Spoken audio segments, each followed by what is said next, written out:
Hello, guys and gals, and welcome to another episode of Theory Crafts. I forgot to turn on the lights.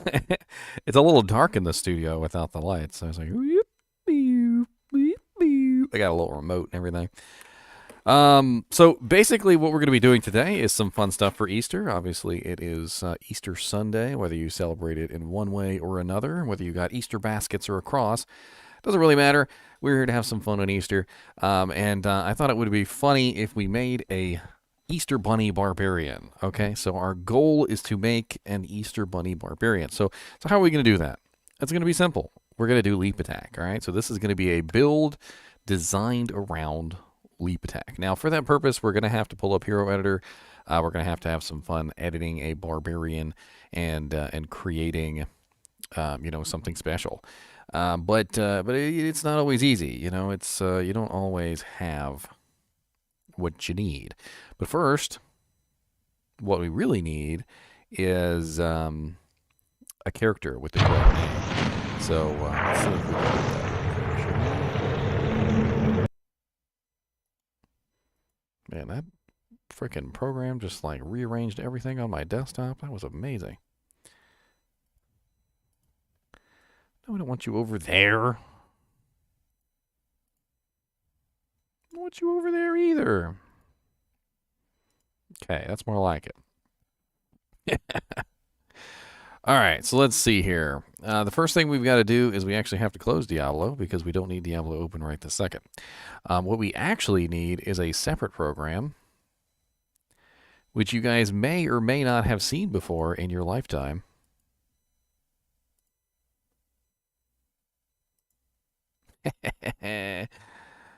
All right, so first we have to create ourselves a character. Now, because Hero Editor doesn't work with new characters, it only works with older characters, we have to create a new character in the older game. So I'm going to create a Barbarian here. We're going to name him... Bunny Foo-Foo. That's going to be his name. Bunny Foo-Foo. Little Bunny Foo-Foo hopping through the forest, scooping up the field mice and popping them on the head. As you can see, I have the Easter Cow King today. Okay, this is the Easter Cow King. He's obviously in an egg, all right, but he's still the Cow King. Don't disrespect. Thanks, Brandy. I appreciate the $1.49. I did have some hot dogs and ketchup for... I did actually have hot dogs and ketchup for Easter. We grilled them up. All right, so let's make little Bunny Foo-Foo here. All right, so little Bunny Foo-Foo has now been created in the original Diablo. So we're going to exit here. We don't need this anymore. Because once we have little Bunny Foo-Foo created, we don't need him. We don't need him anymore. That's pretty much all I use the old version of the game for these days is little Bunny Foo-Foo. And then we're going to open up Hero Editor. So Hero Editor is where I do most of my editing for character files so I can test out things, get an idea of how they're going to work, whether they're going to work at all, whether it's a failure, a dismal failure at that. Sometimes it's a dismal failure. And what we're going to do is we're going to open up little Bunny Foo-Foo, and we're going to get him into the files here so that we can mess with his files here. So let's see, Bunny Foo-Foo, where you at, Bunny? Bing, bing, bing. B, there we go, Bunny Foo-Foo, here he is. All right, so we're going to give him a generous level 93. I feel like that's a good stopping point for most characters. If you're level 93, usually that's about as far as you get, unless you're dedicated to get to level 99. We also have to pull up his original stats because his stats are always wrong. We're going to be doing this correctly this time. So we're going to look for the Barbarian D2, and what you're going to look for is you're going to look for his level up stats. So if you go to any website that usually has stats on the Barbarian, you can find the Barbarian's level up stats. And the Barbarian gets 2 life per level. So we have to add 2 life per level to his number here. So it's 92 times 2 plus 54 equals 238. So he's going to have 238 life. He gets 1 mana per level, which is 92 plus 10, which is 102 life. And then we're also going to do his stamina. He gets 1 stamina per level.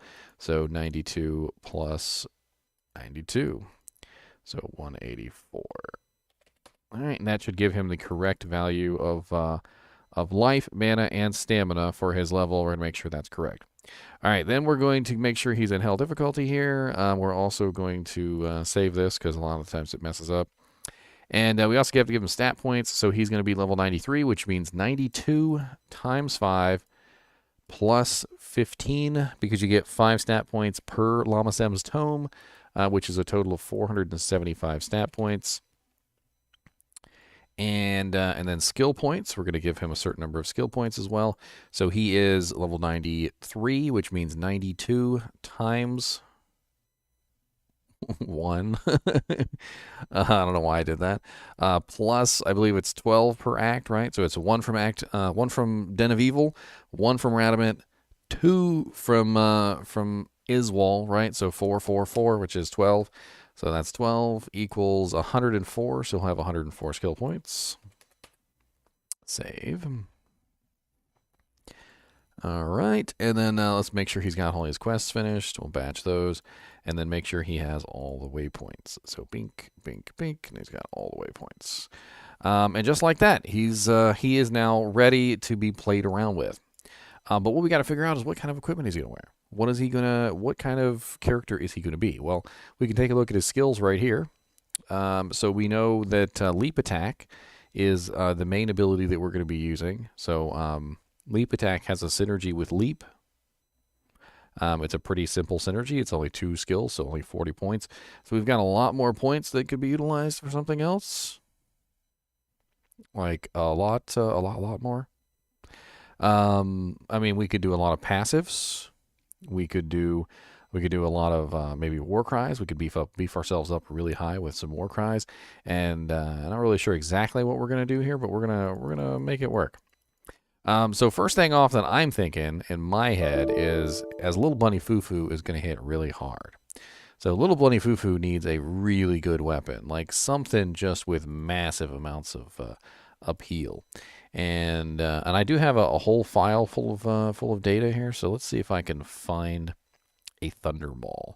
That's what I'm looking at right now. I'm looking at a Thunderball. I'm thinking maybe Breath of the Dying Thunderball might be the best choice here. I don't know exactly, like in my head, I don't know exactly what like the best option is, but I do have a 6-socket Thunderball here, and we could of course put Breath of the Dying in there.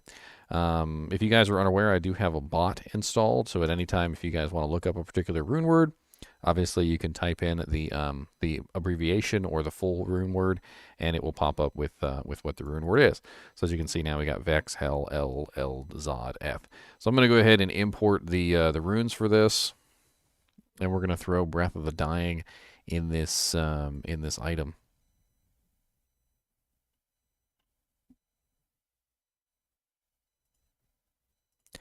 Bink, bink, bink, bink.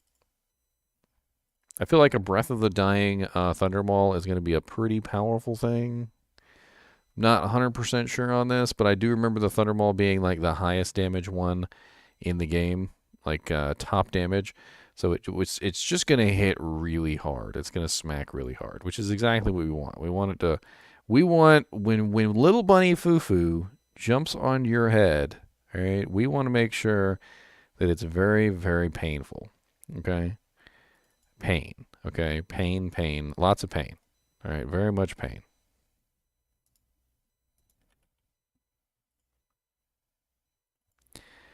All right. Let's get all these runes here. It's going to take me a second to get all these runes.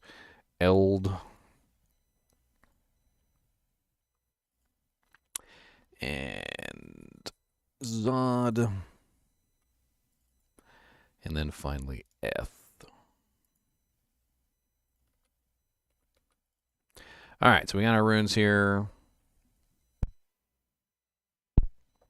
The Elite Pike, the War Pike, is that what you're talking about? The War Pike, I think, has a little bit more range, yeah, but it doesn't have as much damage. I mean, I could try both. We could always try both. Why not? Let me just duplicate the rune set here. There you go. Rune set duplicated. Let's give him a Herodric Cube just in case I need to upgrade anything.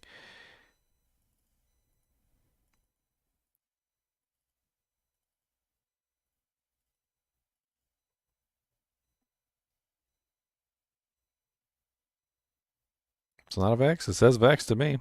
Pretty sure it says Vex. Yep, it says Vex.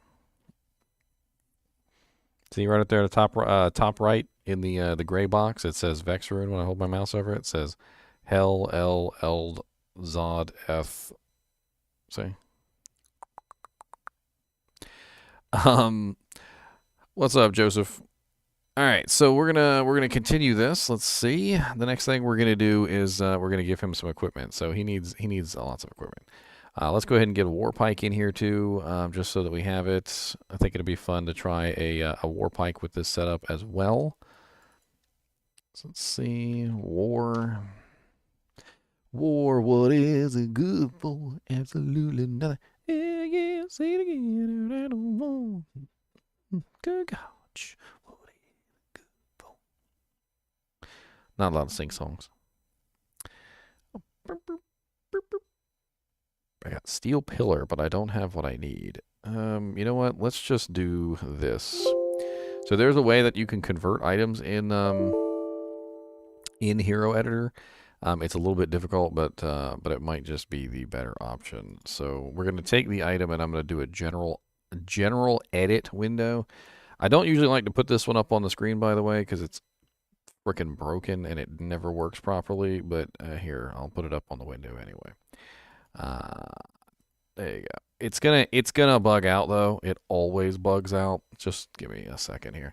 So if you want to change an item, or the quality of an item, or the type of an item, what you do is you go to item code, and then you go to item types code, and in the items type code you can change an item into anything you want.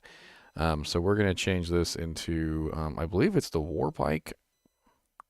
I'm pretty sure that's the elite version. Let me double check it just to make sure.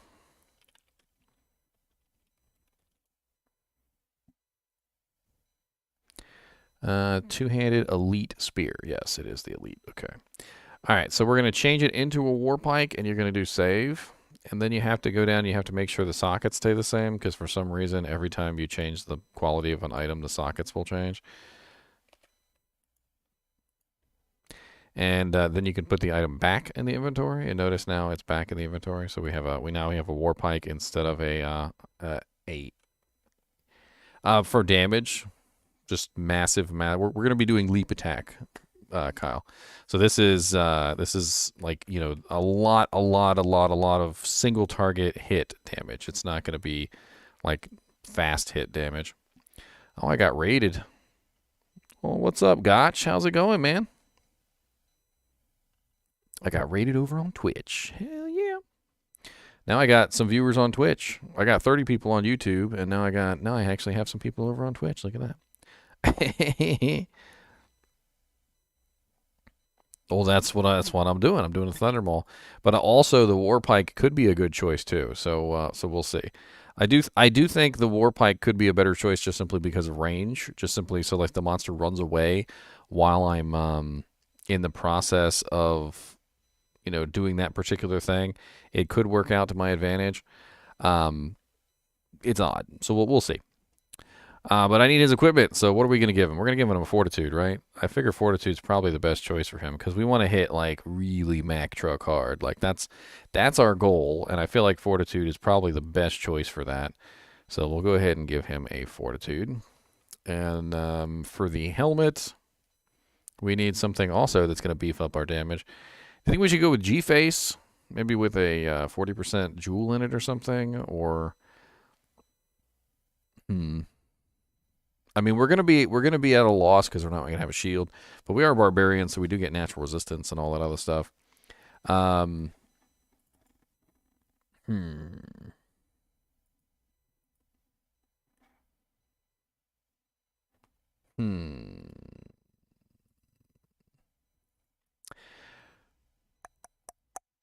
know what? Let's do Gore Riders for his boots. I think that's a good boot choice for him, just in general.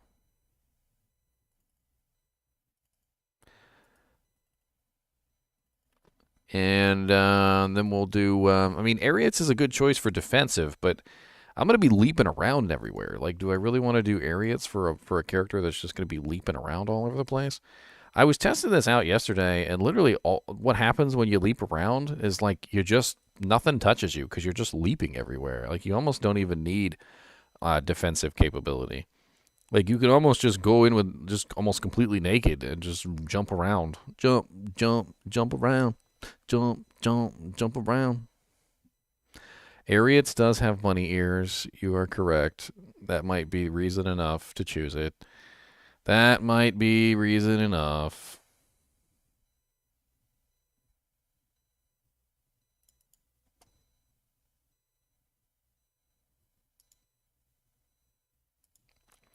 Let me go ahead and pull in his charms and stuff too before I forget. So he's obviously going to be running an Annihilus charm, and he'll obviously be running a obviously he'll be running a torch. Most people usually have a Barbarian torch and a Annihilus charm sitting around. It's not that big of a deal. All right. And we'll pull in an Ariat's face. The bunny ears got me. You got me with the bunny ears. I'm sorry. That's it. That's it. The bunny ears. All right. As for rings, I mean, I feel like a Ravenfrost is a no-brainer just simply because it's cannot be frozen, and he's going to need cannot be frozen. Let me go ahead and put these runes in these weapons so that I don't have to worry about these being in the inventory. Yes, jump up and get down. All right, so Vex, Pink, Hell, Pink, L, Pink, L, Pink, Zod, Pink, F, Pink.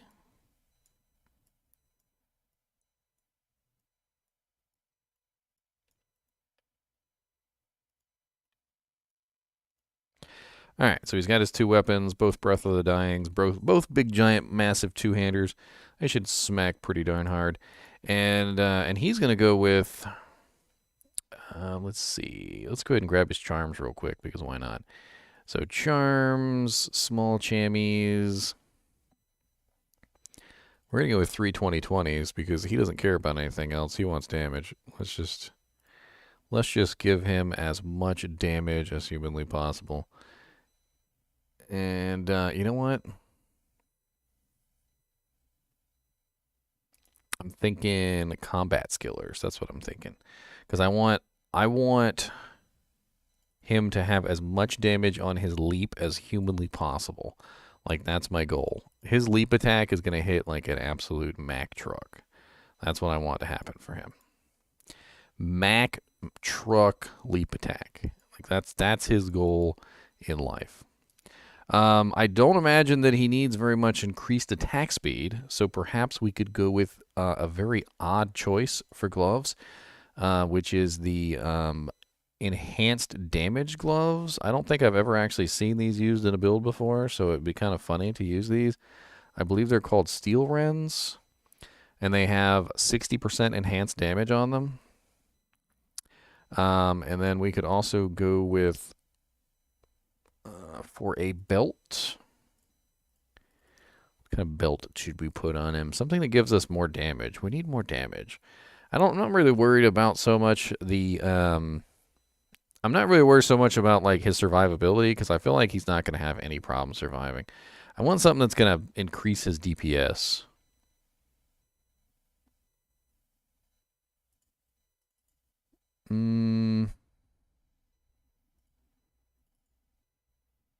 Doesn't Razortail have like a huge amount of like plus max damage on it or something? Like I can't remember. Yeah, it's plus 10 max, plus 10 min. I mean, it might not be the best choice of the world, but it's going to give him a huge bonus to his damage. His max damage is going to be like through the roof. Let's find him a ring, another ring. He needs another ring.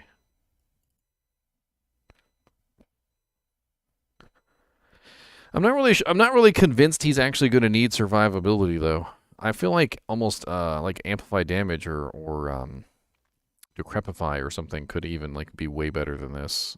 Just simply like spamming decrepify or amplify damage on targets.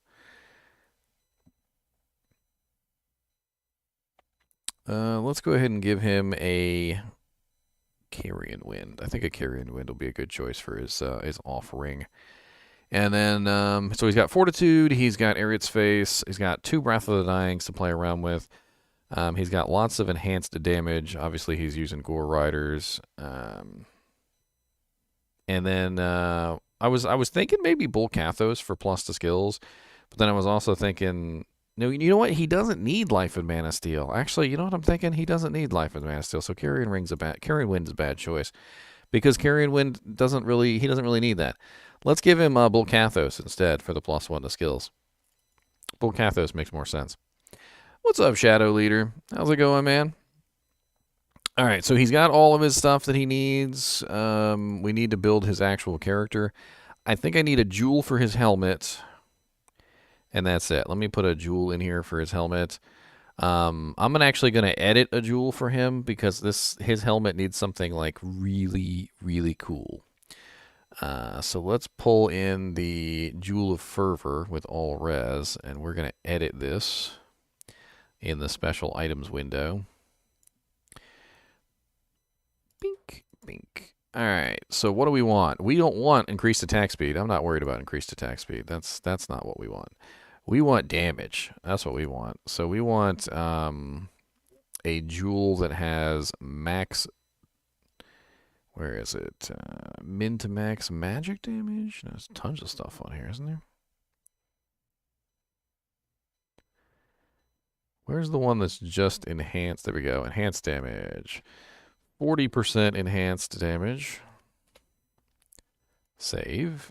And then the other one that we're going to change to min max. So it's going to be a enhanced ED with min max. So I don't even know if you can get that, but sure, why not? Let's do it.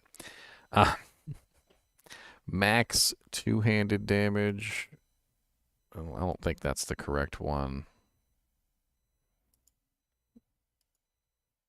Damage to demons. Cold damage. Crushing blow. Wow, there's a whole bunch of crazy stuff on here for modifiers, and it's not really what I'm looking for.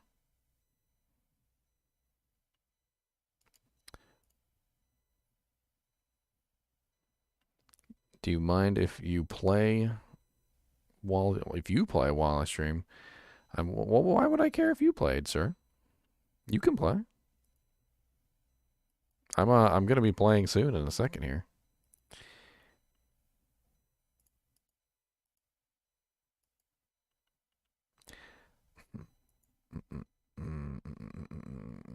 It's got to be this one right here, the min max damage. It's got to be the min max damage, and I'm just not seeing it right. It says max two-handed damage.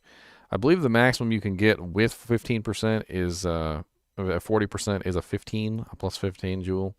So it's going to be 40% ED with 15 max two-handed damage. Yeah, I'm pretty sure that's right. All right, so he's finished. Let's transfer him over to the game, and then we're going to play around with it. So I just needed to copy him over real quick, and then once we've copied him over, we can put him in the game, and we can play around with little Bunny Foo-Foo, because why not? Oh, little Bunny Foo-Foo, hopping through the forest, scooping up the field mice and bopping them on the head. Down came the great fairy, and she said, "Little Bunny Foo-Foo, you can't just run through the forest and pick up all the field mice and bop them on the head. If you don't stop picking up the field mice and bopping them on the head, I'm going to have to punish you." Twitch Little Bunny Foo-Foo did not listen, and he continued to run through the forest and pick up the field mice and bop them on the head. So the next day, he was running through the forest. Little Bunny Foo-Foo running through the forest, scooping up the field mice and bopping them on the head. And this time, the great fairy came down and she said, "Little Bunny Foo-Foo, I warned you. And you continued to pick up the field mice and bump them on the head. And now I will turn you into a stuffed animal, and you will never be able to run through the forest and bop anyone on the head ever again." And she did. She turned little bunny Foo-Foo into a stuffed animal, and he sat there for the rest of his life.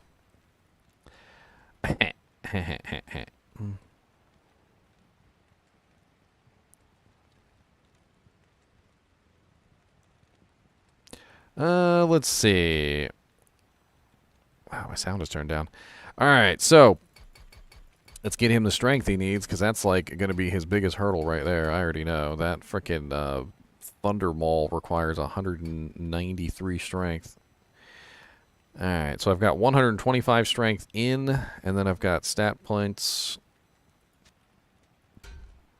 All right, dang, our attack damage is already 1,858 to 9,848 with no skills. I've got nothing. I got no masteries. I got no attack skill running. He's already almost hitting for 10,000 damage with nothing. Bro, this is going to be nuts. I hope you guys are ready for little bunny Foo-Foo, because he's going to be hitting like a Mack truck. And you know what we forgot to do is we forgot to get him a Merc. So what kind of Merc do we want him to have? I should have plenty of gear for Mercs laying around. I'm trying to think what Merc would actually be a good fit for him. Something that has might, I would assume. Maybe to beef up his damage even further. Let's see here. How about a Pride Might Act 2 Merc? That sounds like fun. So Pride Might Act 2 Merc. We can build that relatively easily and relatively quickly.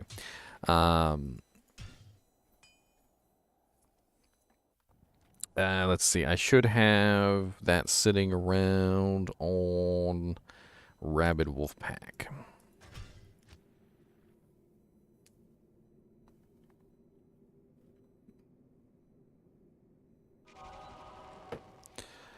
Rabid Wolfpack, do you currently have a mercenary, sir? Why is your mercenary dead? Bring your merc back to life. Okay, he's missing the pride, but he does have an F fortitude and a... yeah, okay, there it is. There's the pride. Alright, so we got the pride right here. Just jam that. Okay, jam it in there somewhere. That'd be alright. Just squeeze it in there. There's an Andariel's Visage. And we'll steal his fortitude. Alright. That should be plenty. I mean, fortitude mixed with pride on a might merc. He should be beefing me up. Bunny Foo-Foo needs a partner, okay? He needs a field mouse to bop on the head. Dude, I used to sing that song for my little nieces and nephews and stuff. I'm not even joking. Like, that was totally a thing I did. Bink! There you go. Have that. That's for you. You can have that.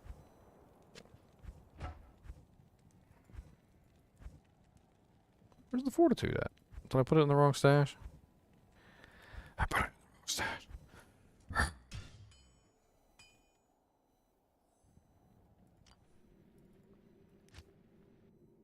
We got Kermit the Frog in here today. What's up, Kermit?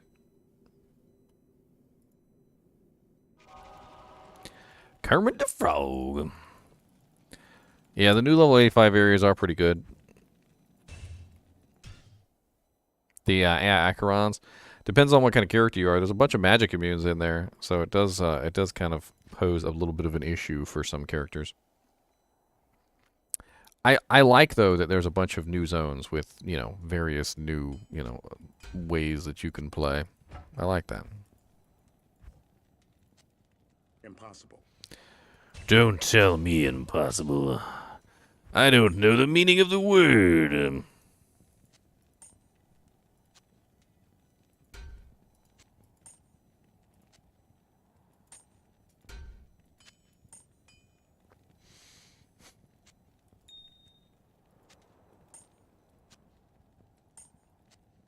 Dang it. I can do it. I know I can.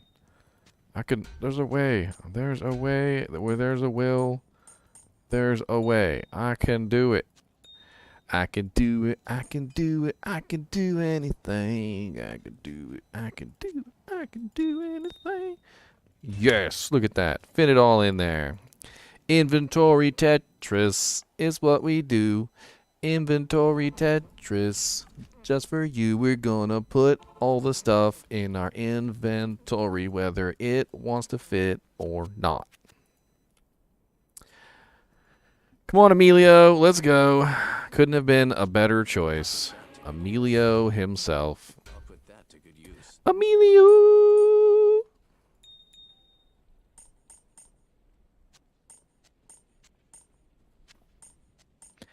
All right, boys, we have two different weapons. We have a Ethereal Breath of the Dying Thundermaul with 15% enhanced. We also have a Ethereal Breath of the Dying War Pike with, actually, you know what? I don't even know if they do have 15% enhanced, now that I think about it. The damage on both of them is pretty similar, to be honest. The Thundermaul is at 9,848, and the Warpike is at 9,119. Now, the Warpike does have the advantage of the increased range. Warpike has a range of 5, whereas the Thundermaul only has a range of, what, I think it's like 3 or something like that. So definitely could be interesting to bounce back and forth between these. So first off, our main skill is, of course, going to be Leap Attack. So let's just go ahead and throw 20 points into Leap Attack, and then we'll throw 20 points into Leap, which is the synergy for Leap Attack, and bam, look, now we've got our main attack ability, right? So we're done. Look at that, already done. Now we got to beef up, let's go ahead and grab Iron Skin, Natural Resistance. Let's go ahead and grab Increased Stamina. And we're going to go ahead and cap out increased speed because I want to run around like a bunny rabbit for no reason. And don't you judge me. I want to run around like a bunny, okay? I'm a bunny. That's it. I'm a bunny. All right, now Little Bunny Fufu, I don't think Little Bunny Fufu needs any vitality. You know what? I don't think he does. He's already got 1,000 hit points. Okay, Little Bunny Fufu is a fragile bunny rabbit. Little Bunny Fufu doesn't care about that stupid HP pool. Little Bunny Fufu wants strength, okay? He wants damage, or he wants to hit as hard as he possibly can, like a big giant Mack truck monster. So he's just going to stack every point he's got into strength. 615 strength on Little Bunny Fufu. He's lifting trucks, okay? He's lifting up whole trucks. He's like Spider-Man. You know, remember that episode where Spider-Man got Venom suit and he's like running through and he lifts up a fire truck and he's like, wow, I could only lift up Buicks before. See, he's lifting up fire trucks, okay? He's got the Venom suit. All right, so we're also going to give him a mastery. So first we're going to play around with the spear, or should we do the maul first? You know, let's play around with the maul first. So we're going to do mace mastery, of course, which is going to beef up our damage even further. And then we're going to give him, obviously, some cries. So we're going to give him, let's see, shout. He doesn't really care about defense. Who cares about that? He doesn't really care about HP. I mean, who cares about those? Those things are stupid. We're going to give him, let's see, what does he actually need? I don't even know if he really even needs any of these, but you know what? Let's just go ahead and beef up the HP one. And then we'll put some points into the battle command so it actually lasts a decent amount of time. And I think that's about it. I think that's about it. Speaking about it, yeah. That's about it. We'll throw some more points somewhere, like just throw them and shout. Why not? I want to run around like a bunny rabbit. All right, that's why. All right, we're bunny rabbits. You leave me alone. All right, so we're currently doing at 22,000 damage with a regular attack, by the way. Okay, so that's not even leap attack. That's just a regular swipe. Okay, we're just like 22,000 damage. What's up, Frank Tassia? Been watching your videos for a long time, and it's the first time I catch you stream. Good stuff. Keep it up. Thank you, sir. Thank you. All right, so we're gonna. This is the big reveal. Okay, so I'm gonna click on this. You know what? No. We're gonna buff up first. Okay, buff up first, then we reveal.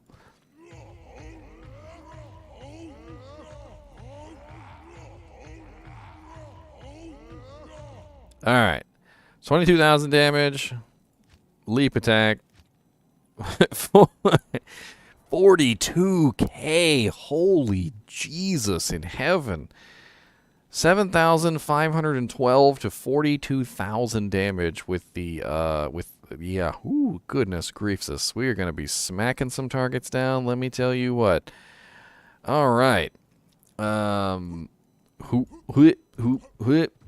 What's up, buddy? Oh, and oh, and oh, and What's up, buddy? Gonna die from some stuff. What's up, buddy?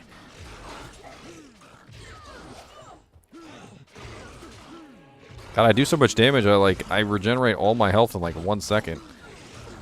Come here, Eldritch. What are you running for?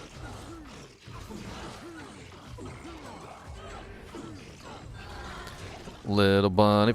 Foo foo. You know, who needs to walk, okay? We don't walk. We're bunny foo foo. We don't walk. Walking is for losers. We don't walk. We jump everywhere, 'cause that is what we do. Little bunny foo foo jumping through the forest. The little bunny foo foo jumping on you.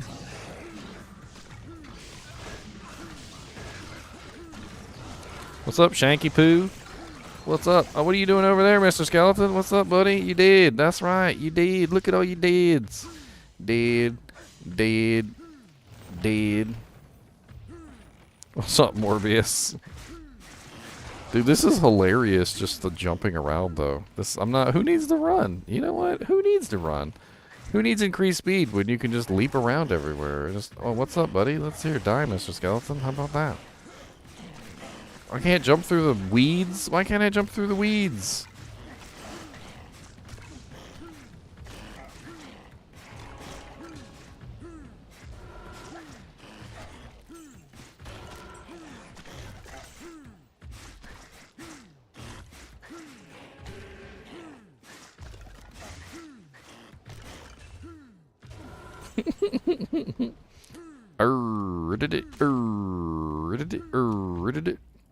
What's my AR at? 95% chance to hit a quill rat.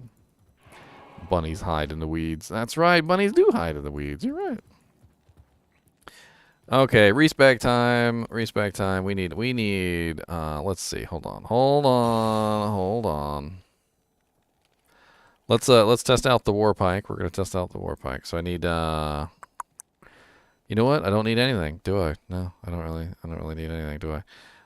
Strength, that's what I heard. Alright, there you go. 615 strength. And stats. Alright, so we're gonna do the spear this time, spear mastery, and then we're gonna go right. My resistance is at capped. Okay. I still got 19 points. I want to put my 19 points in. I had too many points. Oh, yeah, that's right. I didn't beef up. Oh, hold on. Redo. My bad. Redo. I was like, something's wrong here.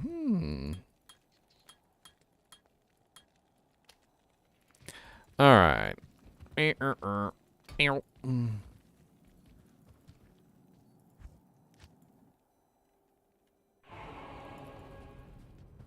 Spike on a stick.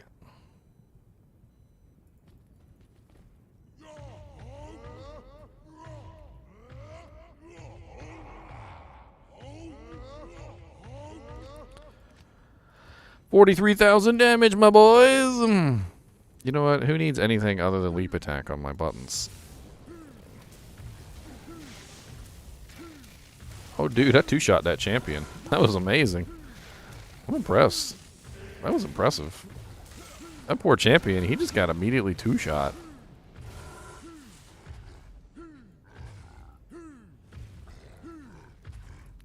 Oh, little bunny foo-foo leaping through the fire. Gonna burn his tail on the lava, yes he will. Gonna burn his tail on the lava, yes. Gonna burn his tail, that is what we do. Little bunny foo-foo leaping through the lava. Little bunny foo-foo bouncing on your head. I don't even care, I'm just leaping back and forth. Leapity-leap, leapity-leap. Leapity leapity leapity leap.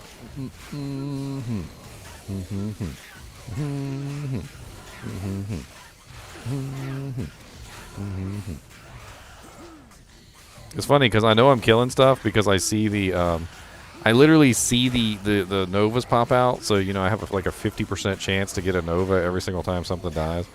So I'm obviously killing stuff. Every single time I leap, something is dying. Like it's pretty apparent. It's just, you know, there's all these little poop face monsters in here too. I gotta make sure I'm targeting the monsters that I want to kill. Hold on. Because sometimes I'm just attacking the little tiny monsters because I'm just indiscriminately leaping, okay? I've got to actually scoop up the field mouse, and I got to actually bop the field mouse on the head. There you go. Alright. Bopping on the field mouse. What's up, buddy? Can't catch me, little bunny foo-foo, hopping through the forest. You can't catch me, leaping everywhere.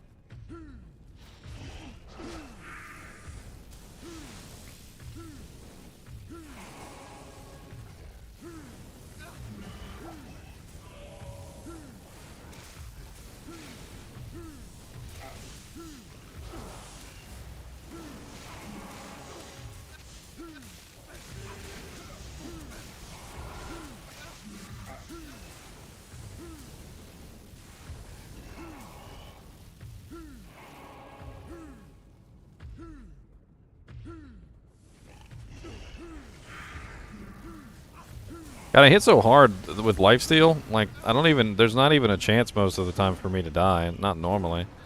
Like, as long as I land a hit, I'm usually okay. Like, my health just immediately regenerates, like, the second that I land. Even if I do take damage. Like, you saw earlier there, I literally almost died, and then as soon as I landed and landed one hit on something, I immediately came back to life.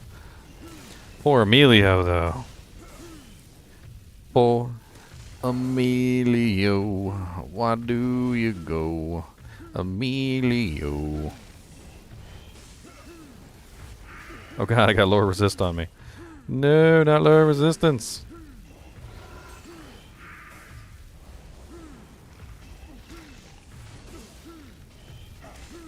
Stop cursing me with your crap of eye. It makes my leap slower. I'm honestly surprised I haven't died yet. Like, because I'm really just being absolutely silly with this build. Like, just the silliest that I could possibly be. I feel like I probably need to, like, combine this build with maybe, like, a, another ability, like maybe Whirlwind or something, to really get good effect out of it. But the AoE damage is actually pretty high.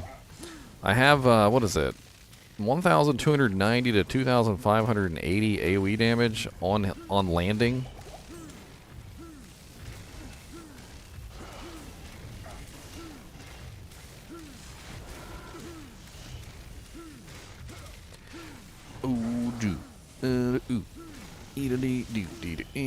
I could probably beef this up a little bit, you know. I was thinking about this. Let me see if I can beef up this damage a little bit. Maybe get it even higher. I think I can beef it up a little bit higher. I think I can beef it up a little bit higher. A little bit. A little bit. It probably is Players 8. I don't think I've changed it since the last time I was playing.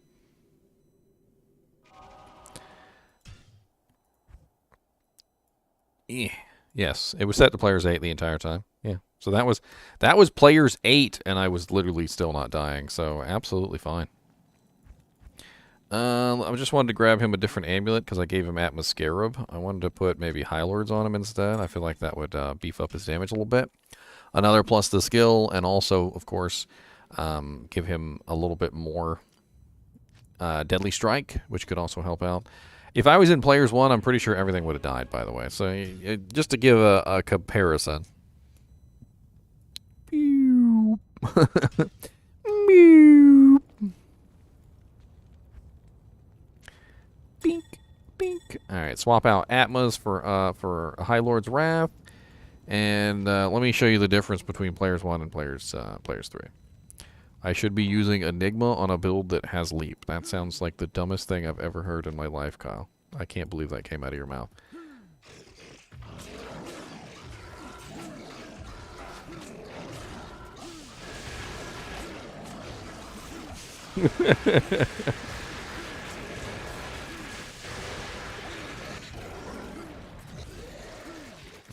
All players one, I can pretty much just one-shot everything. Like, there's not even an issue. And that's not even with my Merc. Let me go grab my Merc. Yeah, I have combat skillers to beef up the damage off of leap attack. So leap attack gives a massive amount of damage. It's at 1,450%. What I'm trying to do is I'm not only trying to beef up the damage of the leap itself, but also the AoE damage that comes from the leap. As you can see, I managed to get it up to 1,290. Actually, I think I can get up a little bit higher because I didn't shout yet. Hold on.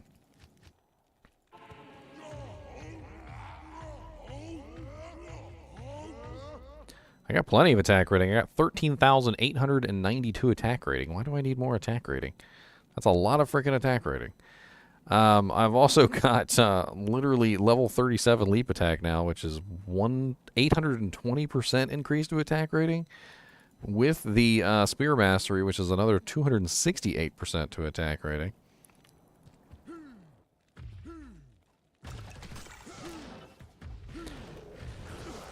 It's basically the difference between either building completely max damage or building into leap attack itself. So the goal is not only to have really, really high single target, but also to have a really nice AoE attack that's coming out from the single target. As you can see, the AoE attack is actually doing its job. Like, I don't even have to actually hit the targets for the AoE attack to kill them. Let me find a little group here. Like, I'll just leap around the group in a circle. And you'll see that it only takes a couple leaps for everything to die.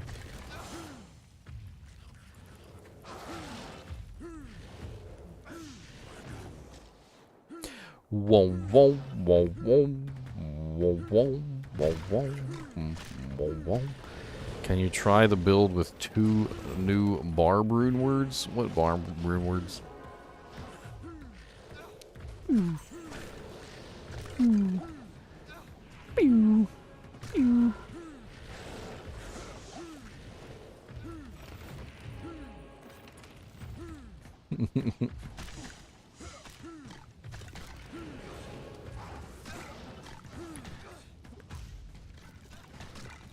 The ones with taunt.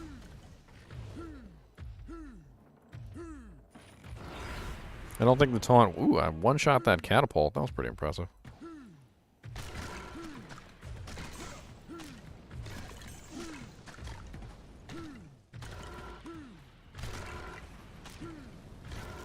I'm trying to see how much the AoE damage is doing by itself. That's what I'm, like, really interested in at this particular point in time. Like, but it definitely seems like the damage from the leap is excessive. And most of the time when you hit a monster, like, it's pretty much one shot in Players 1. In Players 8, as you saw, I was having a little bit of trouble, but it certainly wasn't not doable. And I was just messing around, and I was still doing just fine. When you leap on a target in Players 1, though, he's dead. Like, it's overkill at that point. Like, there's no point going further.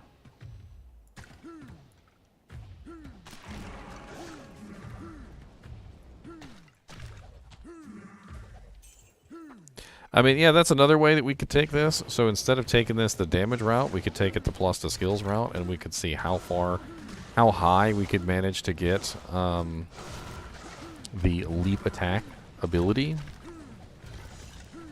Like, how high of a level could we get leap attack to? Like, theoretically, like if we were to just like build the weirdest character ever with just as many plus the skill pieces of equipment as we possibly could get our hands on, like, what's the highest level that we could get Warcry to, or leap attack to?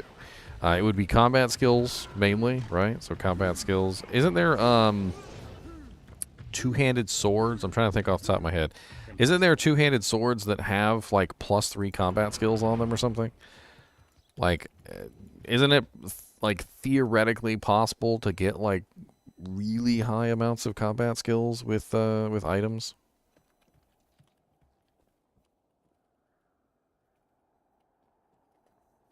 Not another theory craft, the same theory craft, just going off the same idea. FCR doesn't help leap because the attack is on the leap. So like if I spend the time and I just do minimum leaps, so minimum leaps obviously I could spam it, as you can see.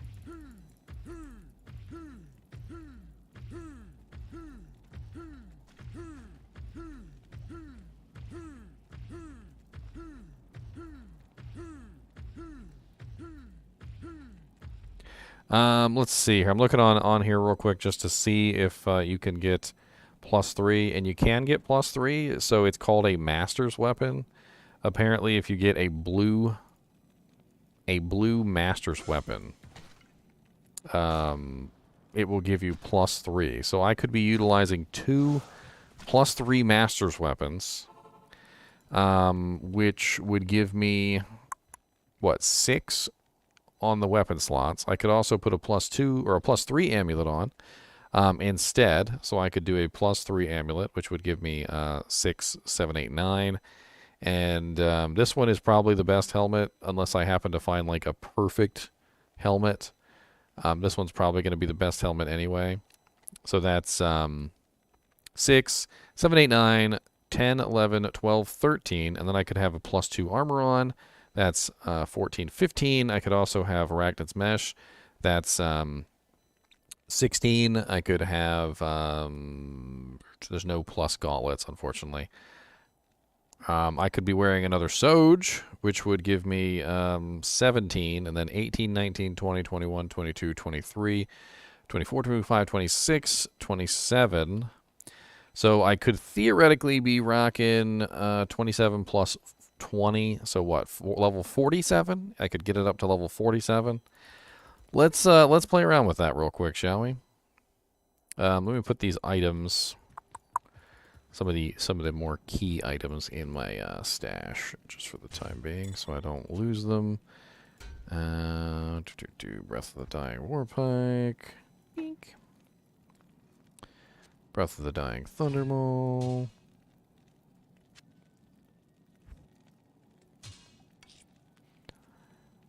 What else do we want to throw in there? I think most of this stuff is okay.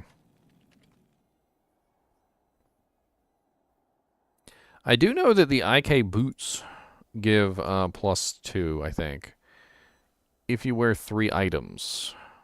Maybe the... let's go take a look at the IK set real quick.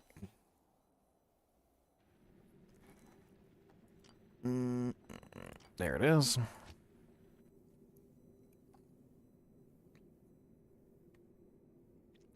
Unbending Will has +3 to Barb. We'll have to use Unbending Wills then. So the IK set. So here it is right here. Let's take off the entire IK set. Except for the boots. So the boots have +2 to combat skills.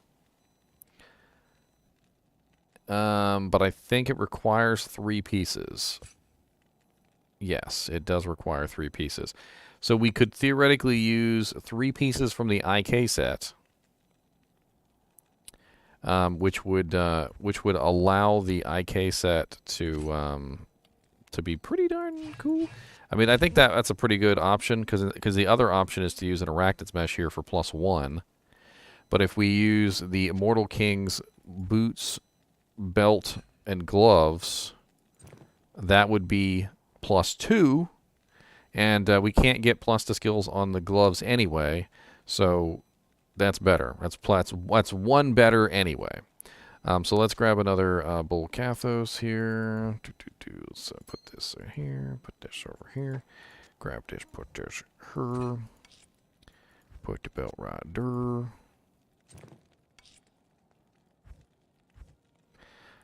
And Unbending Wills, I think I actually have those sitting around, so we'll play around with that idea as well.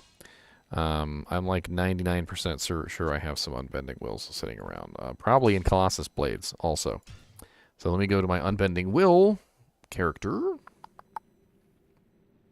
It's been a little while since I played him, so he's probably a little worse for the wear.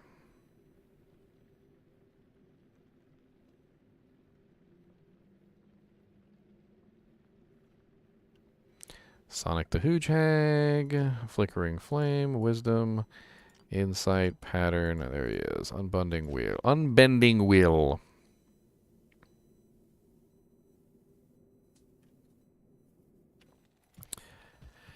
All right, so he's got two fake. He's got two fake unbending wills, which are fine. They still do the same exact thing as the unbending wills. They'll do just fine for what we need right now. And they're in Colossus blades too, so that's pretty cool. So let's go ahead and take both of these unbending wills and throw them in the shared stash. These these unbending wills trademark. They're totally not unbending wills, but they still work as unbending wills. Okay, don't. It's okay. They still work as unbending wills. It's all right.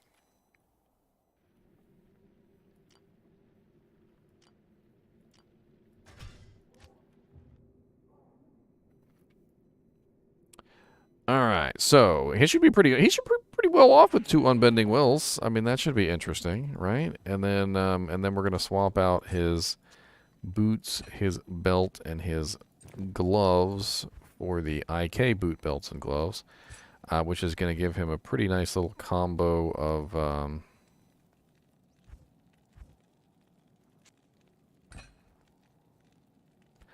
the hell's the IK belt? IK belt, where are you? That's Thunder Gods. No. That's Thunder Gods. We got 18 pairs of Thunder Gods, and that's freaking Colossus girdle blade buckle. I must have forgotten to put it in the in there. Oh wait, no, there it is. Okay. All right, so now we've got the +2 combat skills there, and then we'll go ahead and put these on. And then I'm going to swap out High Lords for the Maras. I don't have the right ring there, the right amulet. I'll swap out the Ravenfrost for another Bull Kathos, which I should have a Bull Kathos just laying around somewhere. Pretty sure I put it in here. There it is. 2 Bull Kathos, so +1, +1, +2. So what are we at now? We're at level 46. So we're one shy because we're not using a +3 combat skiller amulet. So one shy. But we're at 1,890 to 3,780 damage on the AoE of the leap attack now. So the AoE damage has gone through the roof, but the single target has not. Oh yeah, I don't have a +2 armor on, so we need to get ourselves a COH or something like that. Let me go grab COH. I'm pretty sure I got COH sitting on somebody. I usually have them sitting around. Does he have COH? I think he has COH.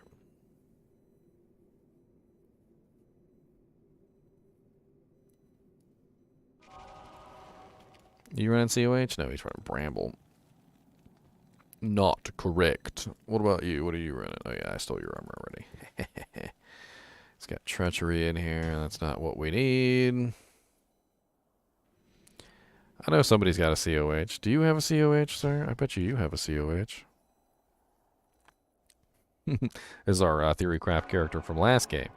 If you guys didn't get a chance to see this Theorycraft character, let me give you a sneak peek, just a tiny little bitty sneak peek into Principle. All right, this is the Theorycraft character we were doing yesterday, and he's hilarious. Watch.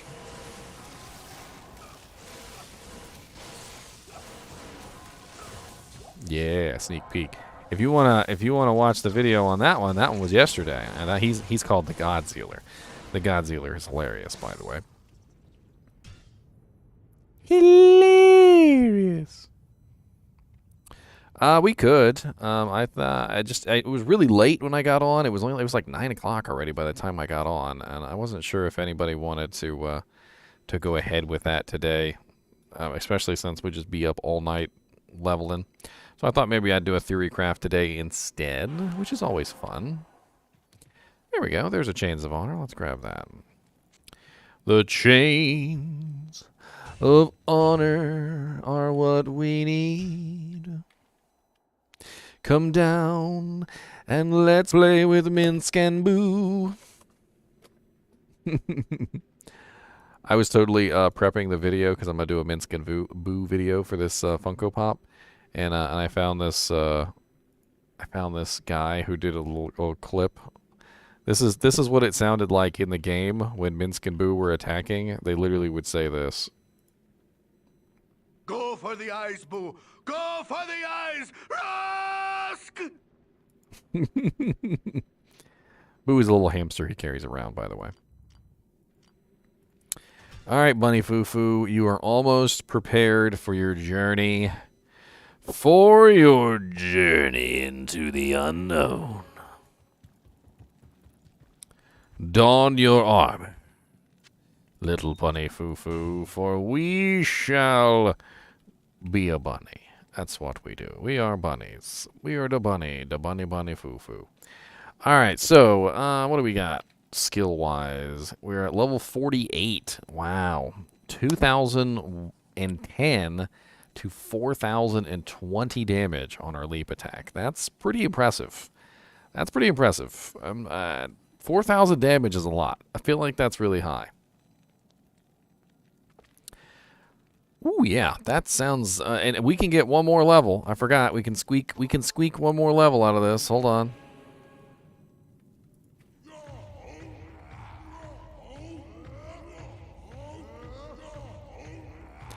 So now we got level 49 with 2,070 to 4,140.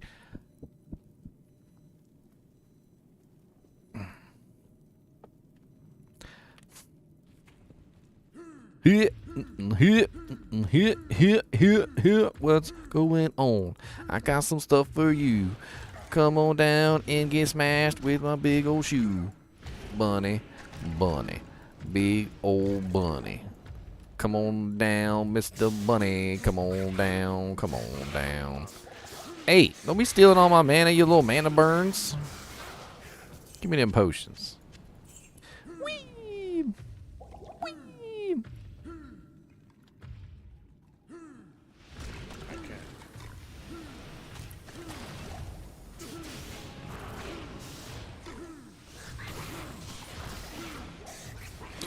Hulk smash. Gon' smash. Smashing everything. Don't come back unless you got a ring. Don't come back. Gonna smash it all. Smash. Come back. Smash.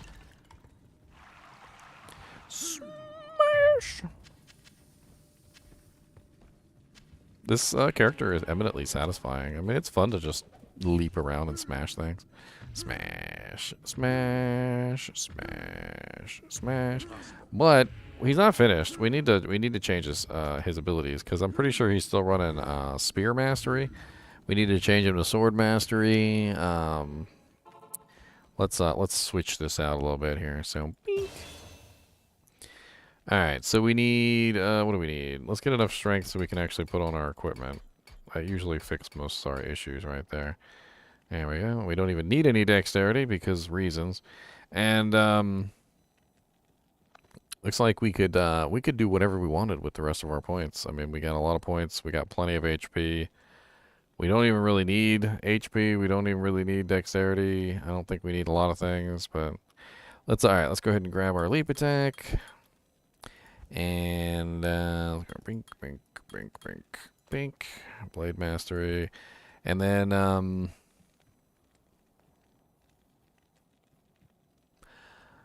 let's do Grimward, and let's see how much damage we can sneak out of Grimward. I'm kind of interested to see how much damage I can sneak out of Grimward. Because Grimward theoretically should be able to double, if not more than double, the amount of damage of leap attack. Because I'm pretty sure the leap attack damage is physical, which means that we could be doing 4,140 to 8,280 if theoretically it works. So let's see.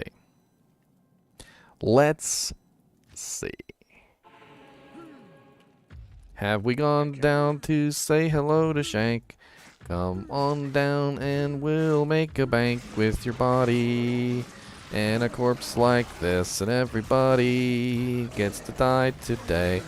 Come on back and I'll make you pay. It's definitely time today for Easter Bunny, Mr. Bunny Foo Foo to come and make you into dog food. Whee!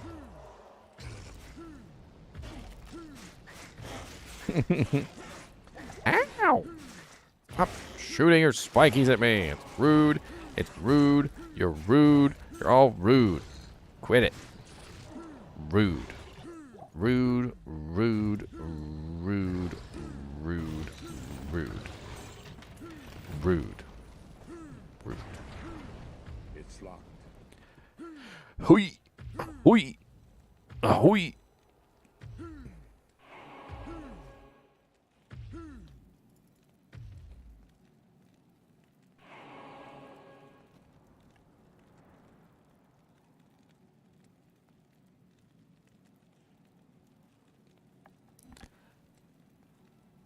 I could swear I just heard a cat, like, growling at the door. I think there's a cat outside my door. Is it one of my cats, though? That's the question. Let me go double check here real quick.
Some random cat out there?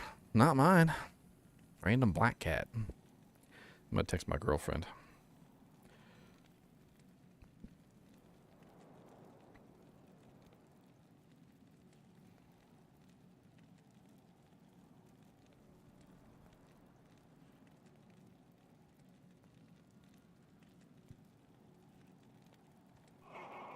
All right. So what do we do with this build? Let's go to Neelathak. Kyle would totally use this to PK people. I know he would. Don't even lie.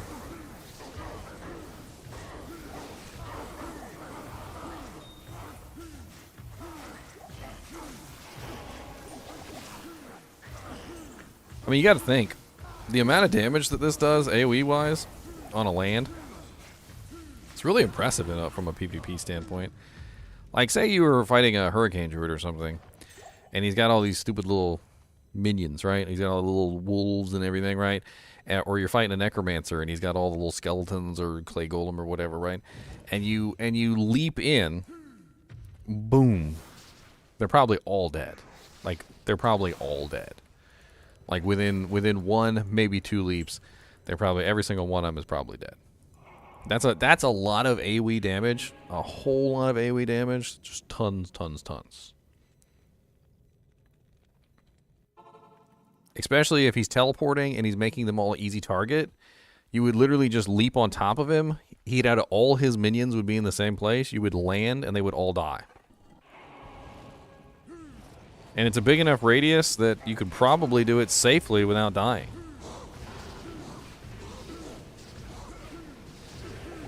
Oh god. Oh god. I didn't have my shouts up. My shouts were down. Dang nabbit.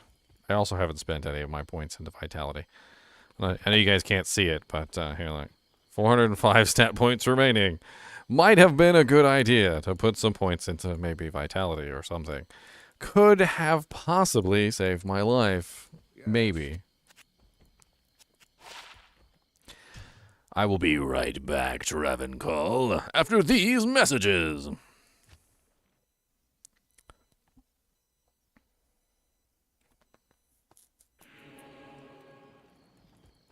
What shouts? What shouts? That's right. Also, what stat points? Yes. What he said. Yes. I actually want to redo this just a tiny bit. Hold on, let me redo this just a tiny bit.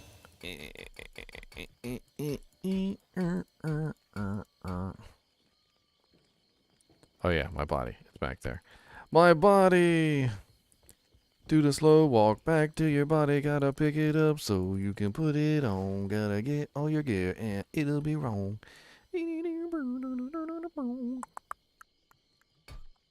Alright, 400 million.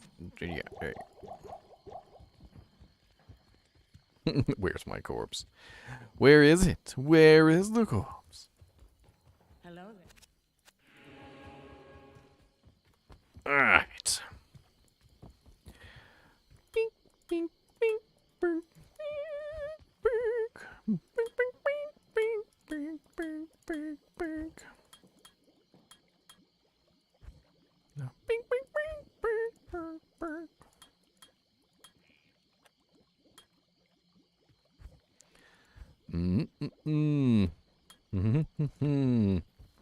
Yippee. Diddly-dee-dee. Rematch, council. Rematch. Yo here. Yo here. Yo here.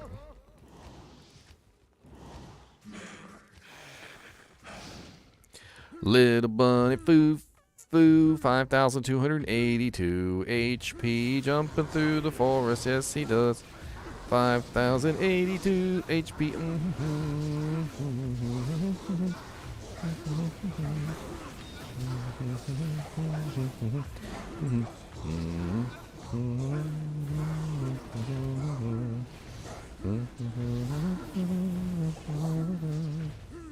Come back here, council member.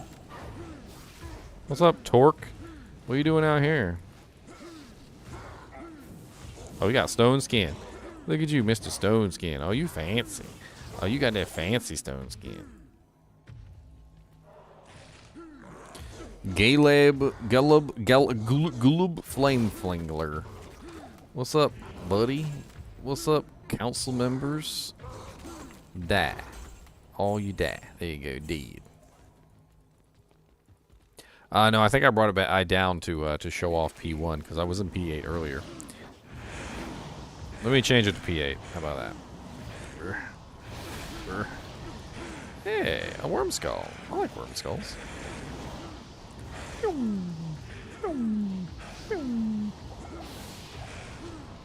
Unbending Will. Unbending Will rune word, Ovo. Type in exclamation point unbending will. I have a video on it.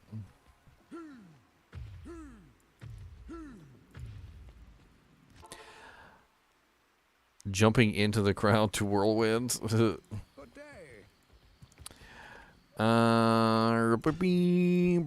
Let's bring this up to, we already tested 1 and we tested 8, so let's test 4. Why not? There you go, 4. 4. Into the halls of pain we go.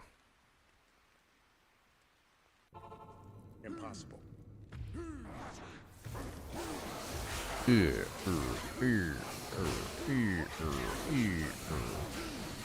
Leaping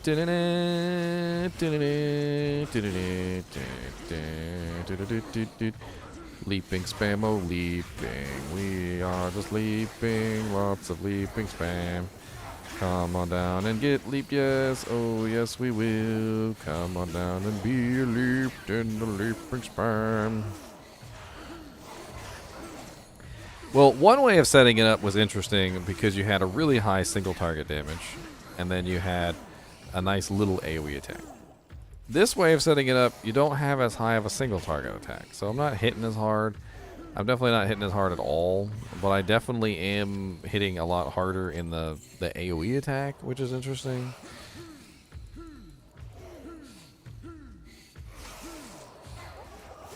I mean, the damage that comes out of the cry is pretty nice. I kind of want to compare this, so hold on. Let me compare this to the damage of Warcry, right? So Warcry is kind of like the analog to this. Of course, you don't get the motion, so you don't get to leap. You don't get to leap, right? But it is the same thing. So let's beef up Warcry real quick, and we'll take a look at it from that vantage point as well. All right, so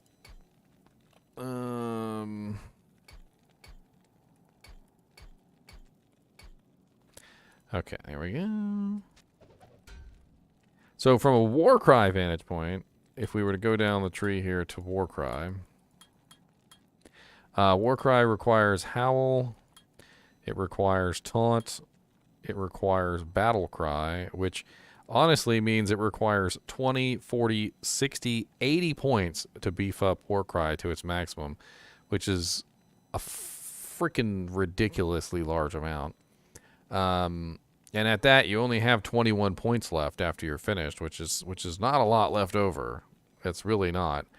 I'm missing some plus to skills here, of course, because I'm running combat skill swords, and I'm also running combat skill boots instead of a belt.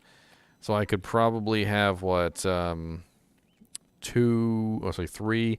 4, 5, 6... I think 6 plus more to Warcry, but the damage isn't even close.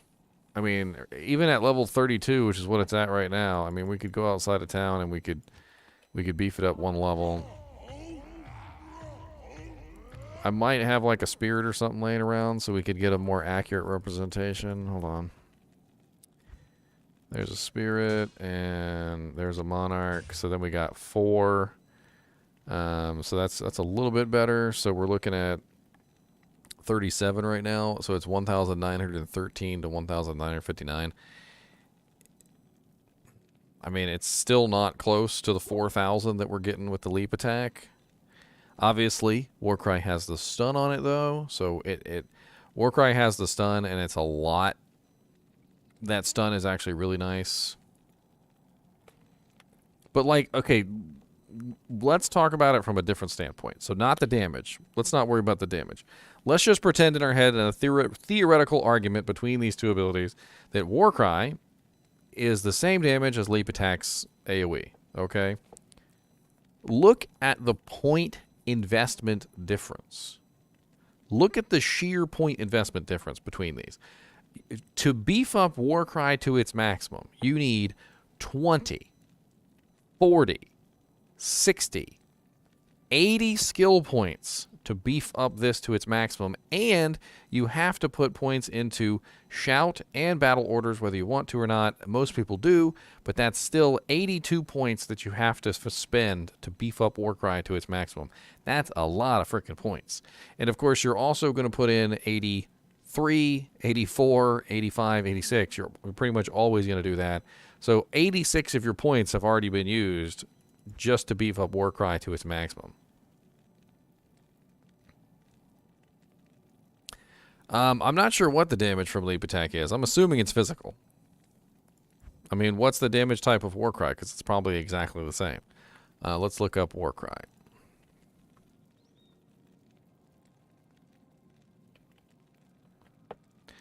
Warcry. Physical damage. It says it's physical damage. So if the leap attack damage is the same as Warcry, then it is physical damage. So it would be amplified by Grimward, which was what I was doing earlier. I was using Grimward to amplify the damage. The problem with using Grimward to amplify the damage is that it makes them run away, and it's not a very large radius. It's only 4.6 yards. So 4.6 yards is not really like a huge like area.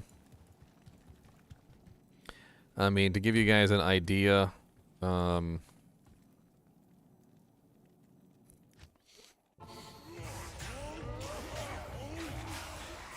this is Warcry's area right here. Let's see.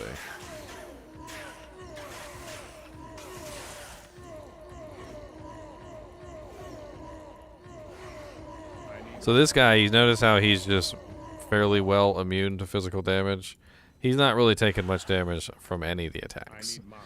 And then, so yeah, physical damage is not really the greatest. You're gonna need amplify damage or crepify or something like that to make it work out. The beauty of Warcry is that it's governed by faster casts. So as you can see clearly, when I'm casting it with the weapon, the spirits, it's fast. But if I swap off the spirits and I cast it without the spirits, much slower. Much slower. I don't know. Something tells me Warcry is the inferior thing here at this point. Because if you're talking about the difference between spending 40 points versus the difference between spending 80 points, Leap Attack wins. Like, it doesn't really matter about the stun. Leap Attack wins. You've got a mobile ability. I mean, Leap Attack allows you to traverse zones. So you're using Leap Attack to traverse a zone, and you get the explosion. And granted, you can't spam it as quickly, but you can do the minimum jump distance, and you can totally just sit here and just spam it like that. Still get a melee damage attack off in the process. So, I mean, it's not like you're not getting a damaging effect. You are.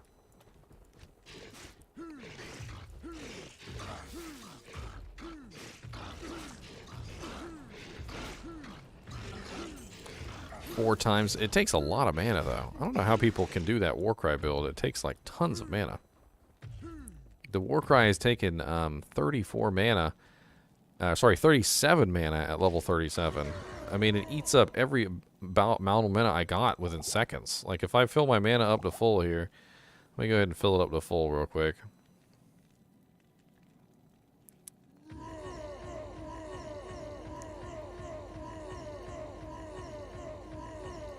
I mean, mana gone.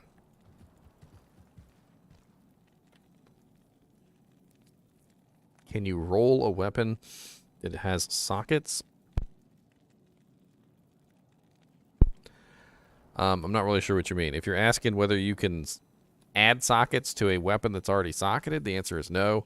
If you're asking whether you can re-roll a weapon that has sockets, like re-roll a rare item or something, I mean, yeah, I think it would remove the sockets probably.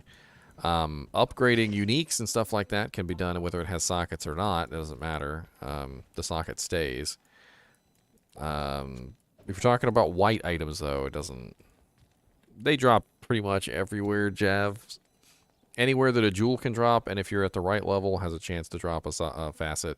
Whenever you see a jewel drop, and you're in the right zone, there's a chance it can be a facet.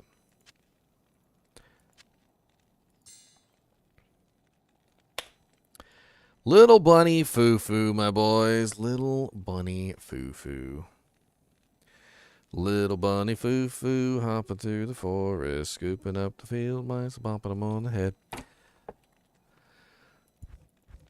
I'm not entirely sure that I enjoy the leap spam version as opposed to the leap damage version. I like the leap damage. I like the AoE on the leap being a addition instead of a main focus, if that makes sense. So like when it's the addition, it seems to make a lot more sense. But when it's the main focus, it doesn't make as much sense.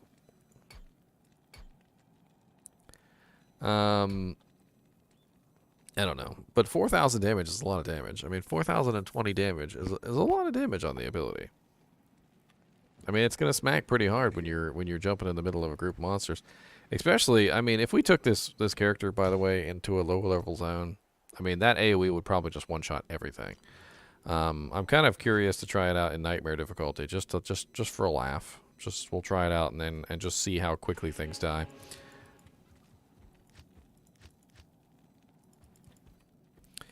I don't even have any points in anything else. I mean, not like it really matters, but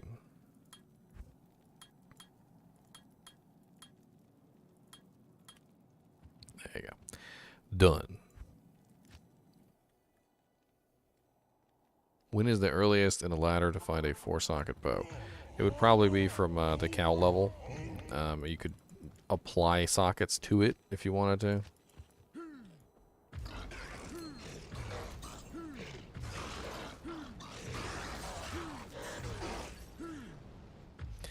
The other problem with it, though, is it just has such a small radius. Like, it really does have a really tiny radius. 4.6 yards is not really very far. It's basically melee range. Like, I'm pretty sure that a war pike could attack at the same range as the 4.6 yard radius. So it's like, is it really worth having an AoE attack that's only like a tiny little itty bitty zone?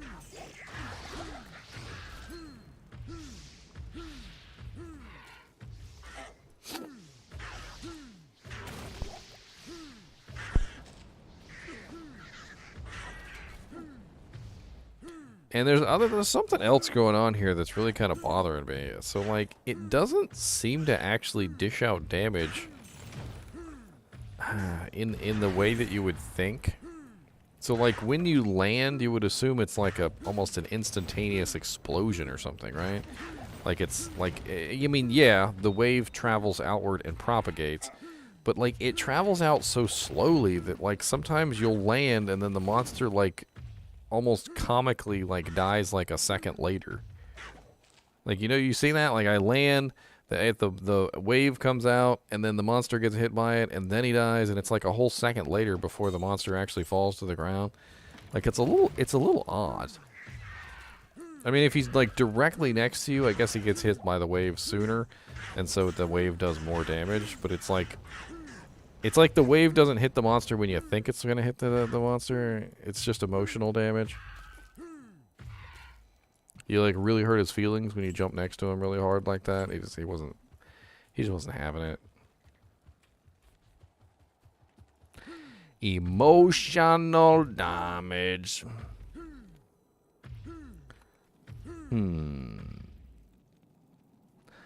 She had a silly idea. So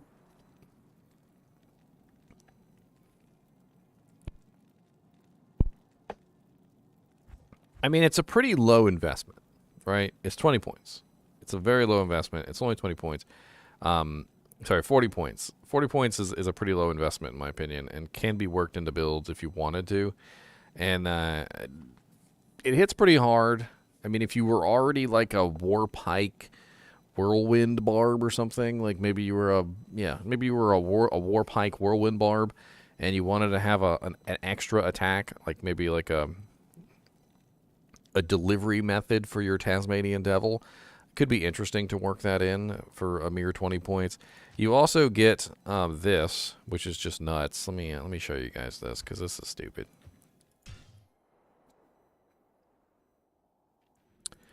So leap is a knockback.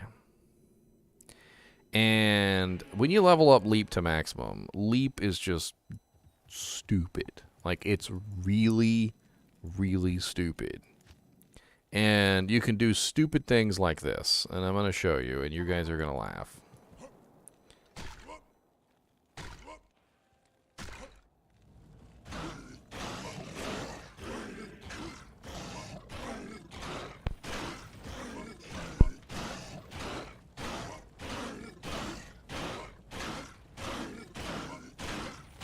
Nobody gets to fight today because I got a leaping barbar dude on, and I'm gonna knock you all back to the moon, and you can't even fight me, not even a little, 'cause I won't give you no room to move, sirs. I just gonna leap till you all so dead, and I never run out of mana, sirs. And even Shanky Poo can't take it, 'cause he's just a nerd. And then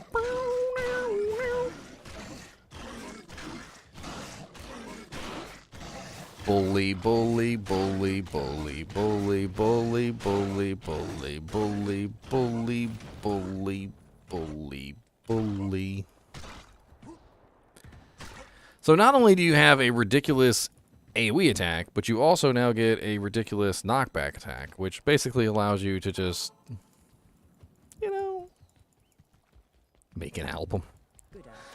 An album full of copyright strikes. That's what I'm going to call my album, too. If I do make an album, it's just going to be called Copyright Strike. The new album by Ginger Gaming Mentor, Copyright Strike.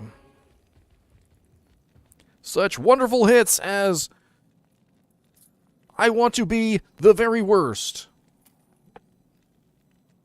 and Captain Planet, He's Not Our Hero.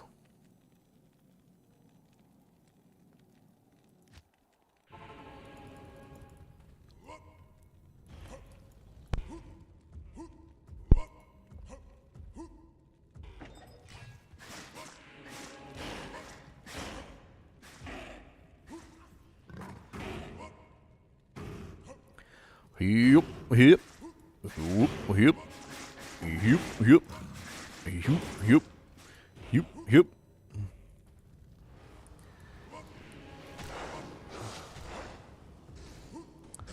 Oh, what's up, Rian? I've built them a couple different ways so far. Little Bunny Fufu has definitely evolved a little bit. Evolution. We got the evolution powers. What's up, Neelathak? Oh, he's our hero. We're gonna take Neelathak down to 0. Who needs to kill anything? We're just gonna hit you in the peen.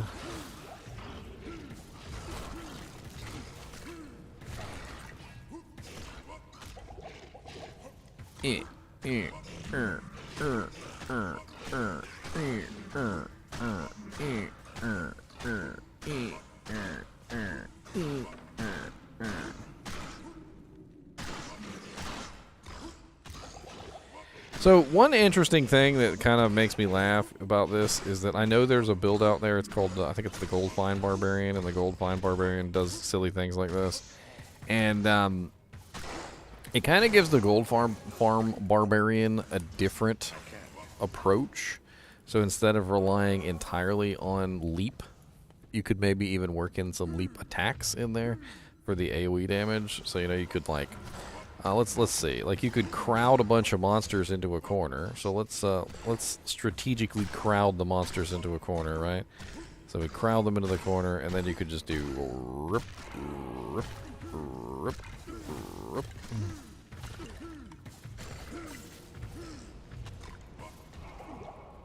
Leap attack does have a mana cost of 10, whereas leap only has a mana cost of 2. So for traveling, it does seem like leap is the superior choice there.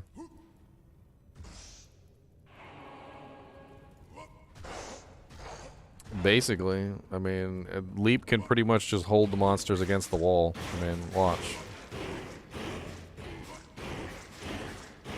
Don't touch the barbarian. It's not nice to touch him. He doesn't like it. No, if you don't want to get killed, probably put on gloves. Oh, he's a hypochondriac. Please don't touch him or he'll kick you square in the back.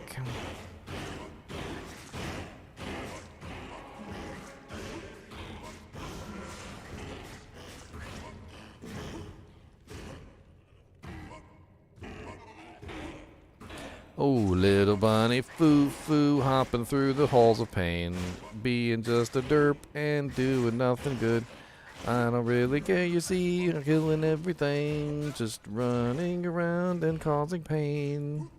Little bunny foo-foo, hopping through the forest, scooping up the field mice, popping them on the head.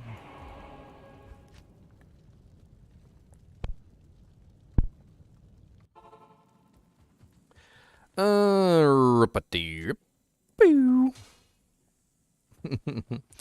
I think we've done enough fun for the day, for this particular build anyway. I want to play around on my other Theorycraft build that I was doing the other day. Oh yeah, you asked to see my gear real quick before I logged out. Who asked to see my gear?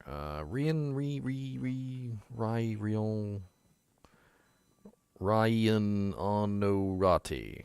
Okay, here you go. So I started out this build one of two different ways. The first way I started this out was just simply maxing out leap attack damage to its absolutely utmost. I think I got it to like 43,000 damage a hit or something. It was pretty nuts. But the AoE effect was only like 2,000. So I wanted to like, you know, play around with the idea of getting leap attack AoE damage to its highest number, and we almost got it to its highest number. It could be, I think it'd be like 1 or 2 more levels higher. What are we at now? We're at 210, 420.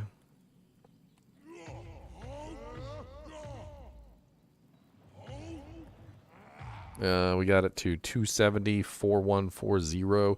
So that's how much AoE damage we were able to sneak out of it with all plus the skill equipment. So we got combat skillers. We've got the +3 unbending will blades. These are generic unbending will blades. All right, so don't laugh. But if you check my video on it, you can see what they actually look like. We also have the Ariat's Face, Chains of Honor for plus the skills. We were using, for the previous build though, we were using Fortitude.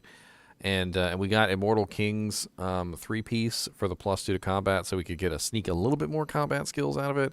So we got 2 instead of 1 for the belt, because we could have gone with Arachnids, which was only 1. But instead of going with Arachnids, we went with the boots, which gives us 2. So we got 2, we got 2. We could have 3 here if you found a really nice +3 combat skiller amulet. So you could squeak that 1 level higher to level 50, which could be interesting. The other interesting thing about this build is that since I'm so high on the combat skills, you could theoretically put points in other combat skills and have them to use. Probably with just 1 point, like they'd just be 1-point wonders. Like let's test that out real quick, right? So let me go ahead and put my points back in strength, and then bam, I can equip everything, and then vitality, and then so we bring up these 2, right? But we could theoretically get whatever we wanted, right? Like I could be a frenzy barb if I wanted to. I could go down here, and bam, I've got 30 points in frenzy right now. Okay, or I could go down here and I could grab whirlwind or berserk, and now I've got 30 points in every single combat skill. Certainly seems effective. And then we could still grab shouts. And now we've got leap attack and whirlwind. Impossible. I can't.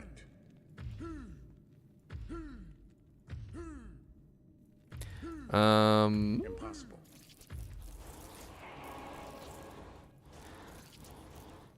My whirlwind attack rating isn't quite there, it seems. I would need more attack rating. I only have 5,200 attack rating on the whirlwind. Let's try frenzy. How about that?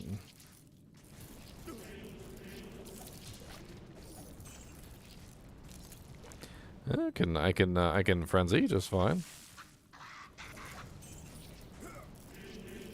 It's pretty cool for only 1 point.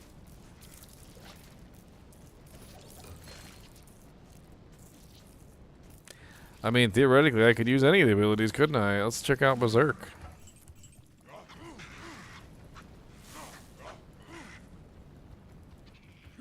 I mean, I don't have to use these weapons either. I could be using I could be using something else in the main hand. Doesn't have to be Unbending Wills. Yeah, it's been 2 out of 6 all day, and it finally went to 3 out of 6 like sometime earlier today when I was at the Easter cookout, and I don't know, it doesn't seem like it's gonna hit anytime soon.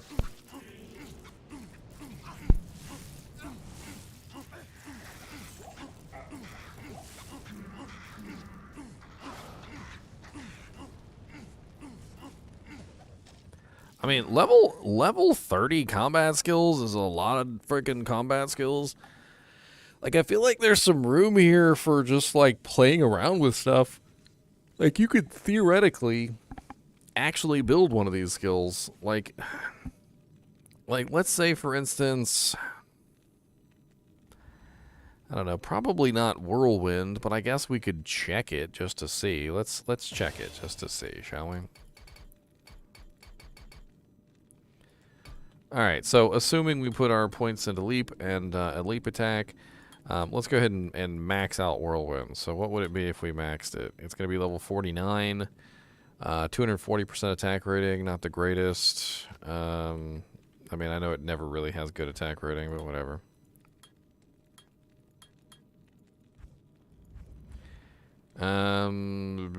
What's the damage on it? Not really the greatest. 4,548. Seems so pretty low.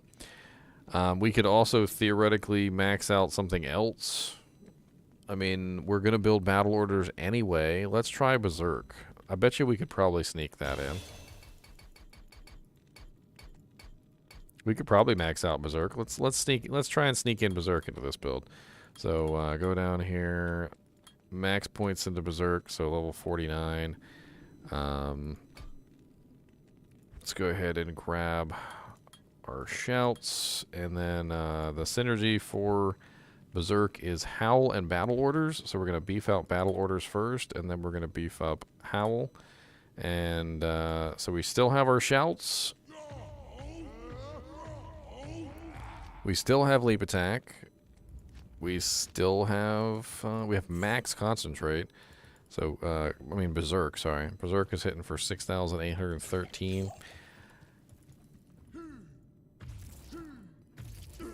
I always make weird builds, sir. Always.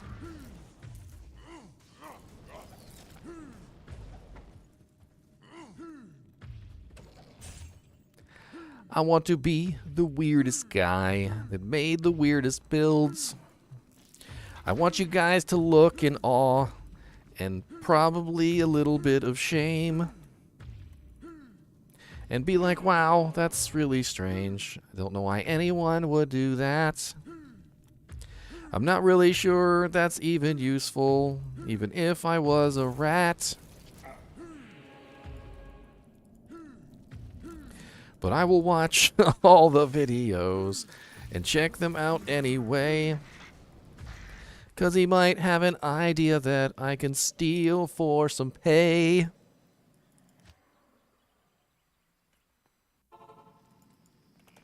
So come on down to the lab where we theory craft dumb things.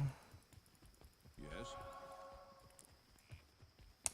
And I'll tell you just what to do with all those crazy mains. Metamon. I'm stupid. I think I've gone just about as far as I can with this guy. I mean, as far as stat points are concerned, and I mean skill points are concerned, it's kind of limited. But the massive amount of plus the skills that you would use, I mean, kind of makes it viable. I think the main issue here is that the weapons are not really the greatest. Maybe it would be better if I used one two-handed instead of two weapons. Like, I don't know, something tells me that like damage would be a hell of a lot better with leap attack with one weapon as opposed to two weapons.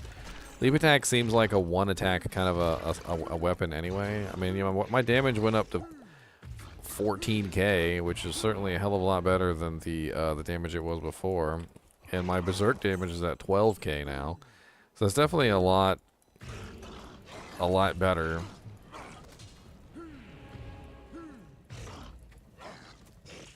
Shank, you still down here? What's up, buddy?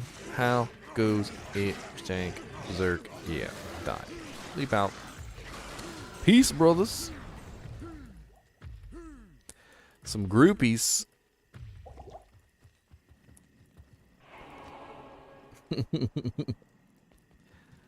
Some groupies. Reminds me of that frickin' song that Markiplier's that I think he actually put on Spotify or something like that.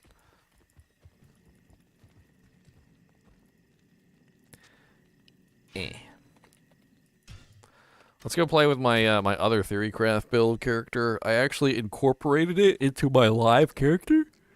Ooh, sorry. I actually incorporated it into my live character, by the way, which it's fun. We're gonna play with it. Why not?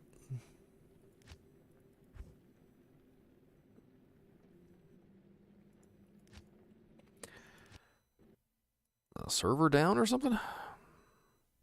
Let's try reboot. Reboot. Boot it back up. Oh God, I was about to say put it in the butt. I was like, boot it back up, back up. Put it in the butt, in the butt. That's a terrible song. I don't like that song. That one is not going on the album. That one is not going on the album.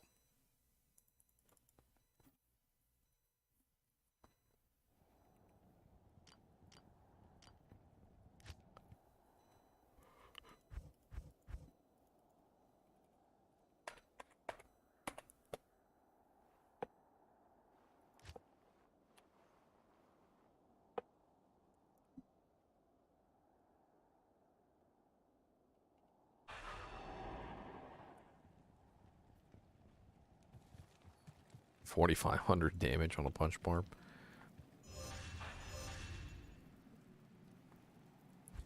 Sounds like fun. Alright, away we go. This is my other Theorycraft build character, by the way. This one revolves around the Holy Bolt ability. What's up, my buddies? Do you want some Holy Bolts? I got plenty for you. I'll take you to the vault. Come on, let's go. I will shoot everything at you. Look at all my Holy Bolts. I'm coming to. Hey, what's up, PK with $1.99? Hello. Cowabunga, dude. Freaking used to love The Simpsons, man. I used to rush home to watch The Simpsons. They don't even know. Eat my shorts.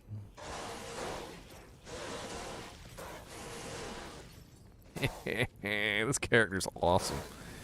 Freaking love this new Theorycraft. I think this is actually, I may be speaking out of my butthole here, but this might actually be meta. Like, I think I might have actually created a meta Theorycraft. And I don't intend to. Oh god, I just found a frickin' Shaco, guys. Look at that. Look at that. I just casually running along, tra-la-la-la-lalling. Literally tra-la-la-la-lalling, and I got a frickin' Harlequin Crash Shaco. Amazing. Harlequin Crash Shaco from the tra-la-la-la-lals. Tra-la-la-la-la-la-la-la-la. Tra-la-la-la-la-la-la-la-la-la-la-la-la. Let's go tra-la-la-la-la-la-la-la-la-la-la-la. Come on down and let's go trolling. La-la-la-la-la-la-la-la. Tra-la-la-la-la-la-la-la-la-la-la-la-la. Holy Vault spam is so fun. La la la la la la la la la. Look at all my machine controlling. La la la la la la la la la. Come on down and get a Holy Bolt. La la la la la la la la la la la la la.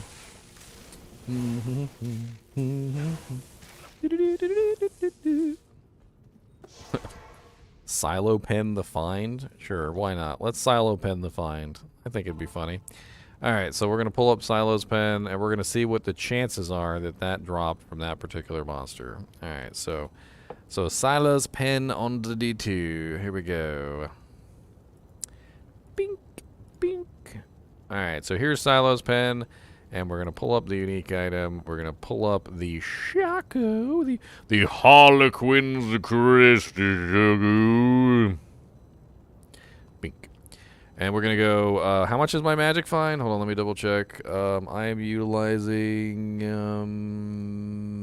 pretty sure it's 0. Yes, I'm pretty sure it's 0, guys. 0. We were in players 1. I was in a party of 1. And I'm pretty sure it dropped from a regular monster. Like, I'm not 100% sure, but I'm pretty sure it was a regular monster. And it was Find It. Welcome to Rivendell, Mr. Anderson?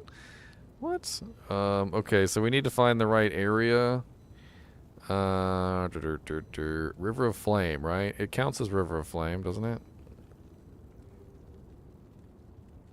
No, this is online, Christopher Leslie. This is online.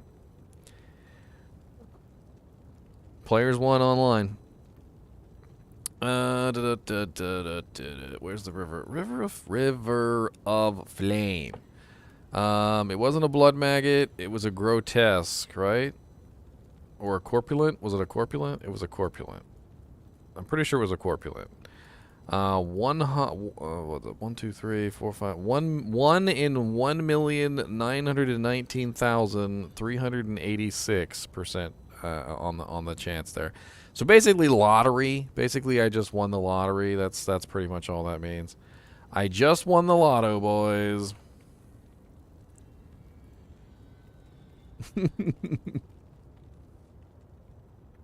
It's pretty ridiculous.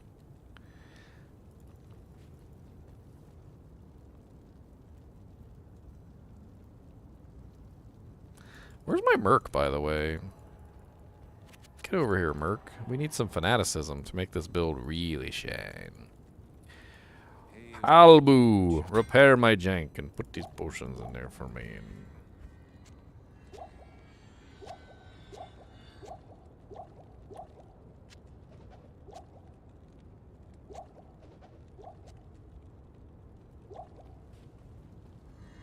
What do you need?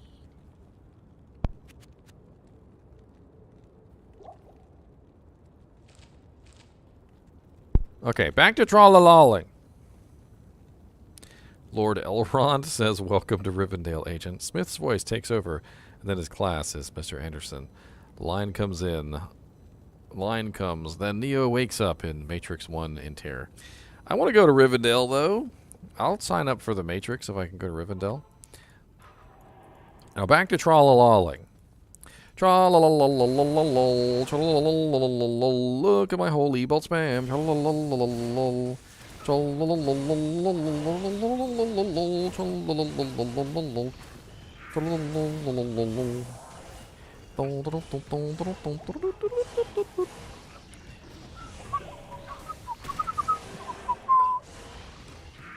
Come here and let me kill you. Do not run away. Why are you running away? Okay, don't run away.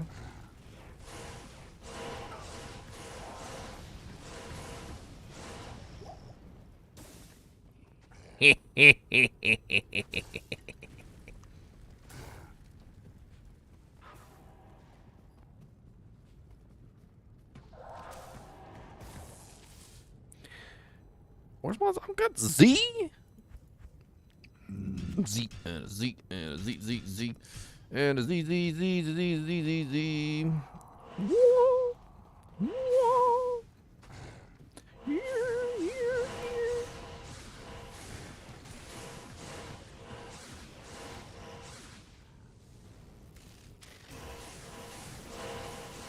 yeah. Immune to cold and immune to fire. Just ripped him to shreds. Poor boy. Poor, poor, poor little boy. This is the way. The extremeness of this Zealer is too hard to explain. I cannot really go into the game because I have some tons of damage just for me, and I know exactly what it is that I would like to do. I want to go to the bathroom. I really need to pee.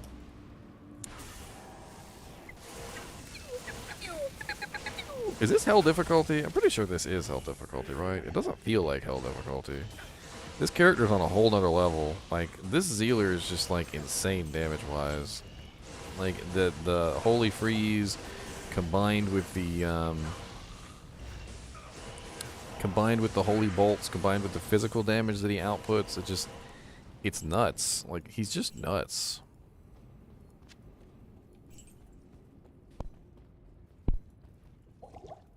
Clearing Maggot Layer should be fun. Why would Maggot Layer be fun?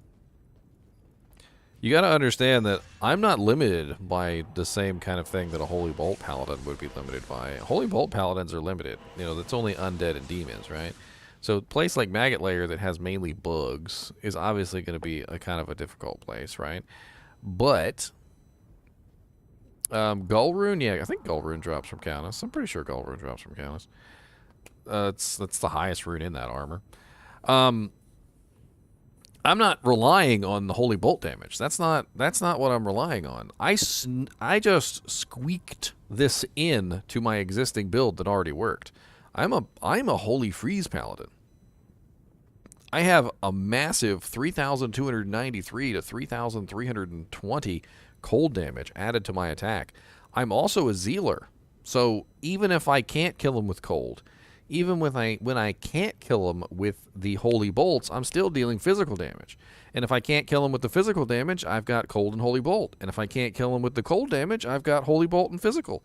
I've got 3 elements. That's like the golden trinity there. If you can get 3 elements, you're in business. 2 elements is enough to kill most things, but you're going to come across monsters that are immune to at least 2 of your elements. But if you have 3 elements, you're never going to come across a monster that's immune to 3 elements outside of Uber Tristram. Now, Uber Tristram is a place where there are monsters that are immune to more than 2 elements. And that's like one of the only places in the entire game.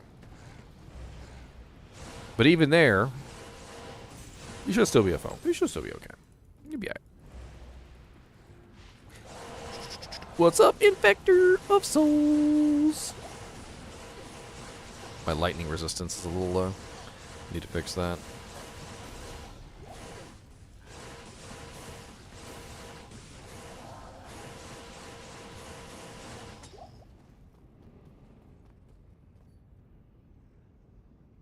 This is, so this is my Holy Freeze Paladin. So I built him previously. My Holy Freeze Paladin is just a Zealer. So one of the things that we discovered in the God Zealer Theorycraft video from yesterday is that it really doesn't matter. Like, it's not a build so much as it is a very easy thing that you can work into any character. Any paladin, that is. So basically how it works, very simply, I'll run over it really quickly, is that Holy Bolt comes from the Principal Rune Word, and it also comes from the Laying of Hands Bramblements. Most people use Laying of Hands Bramblements in their builds anyway because Laying of Hands Bramblements are awesome. Okay, they got the 350% damage to demons, they got the 50% fire resist, they got the 20% IAS. Nobody cares about the 10% chance to cast level 3 Holy Bolt, but I do.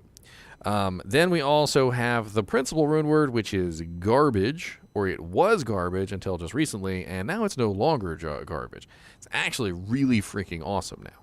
And the 100% chance to cast level 5 Holy Bolt is another way that you can get the Holy Bolt. Okay, so you have level 5 Holy Bolt, and you have level 3 Holy Bolt, and that doesn't sound like a lot, but it doesn't really matter. Because the synergy for Holy Bolt is Fist of the Heavens. So Fist of the Heavens gives a 50% magic damage bonus for Holy Bolt per level, which is 1,000% at level 20. So the very tiny amount of damage that is coming from Principal and Laying of Hands balloons out with the 1,000% increase. And it goes from like 38 damage to like 380. It goes from like 48 damage to 480. And it literally turns the tiny little Holy Bolts that are coming out of those 2 items into massive damage dealers. And since, as a Zeal Paladin, you can literally smoke out 5 of them within like a very brief period of time, it's massive. So, it's a good question about the T-Gods. So we actually played around with T-Gods yesterday, and what we found out was it just doesn't proc enough.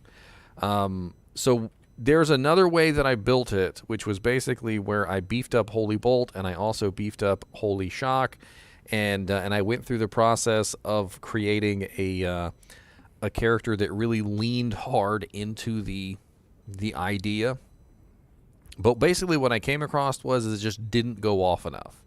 The Fist of the Heavens didn't go off enough. I even included another item, which is called the Hand of the Blessed Light. Not this. It's a different unique, and it also has a proc chance for Fist of the Heavens, and it just wouldn't go off enough. I couldn't get it to go off enough to be useful. But the Zeal procs. Oh my god, the Zeal procs are amazing.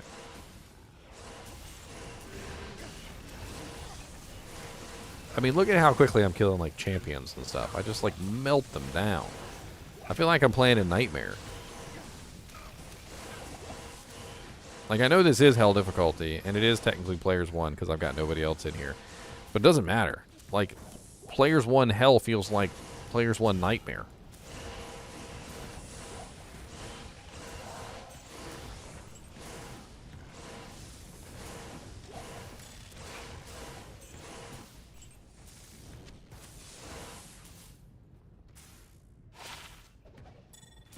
The Ginger Zealer player, too. The Ginger Zealer. I call him the God Zealer. The God Zealer.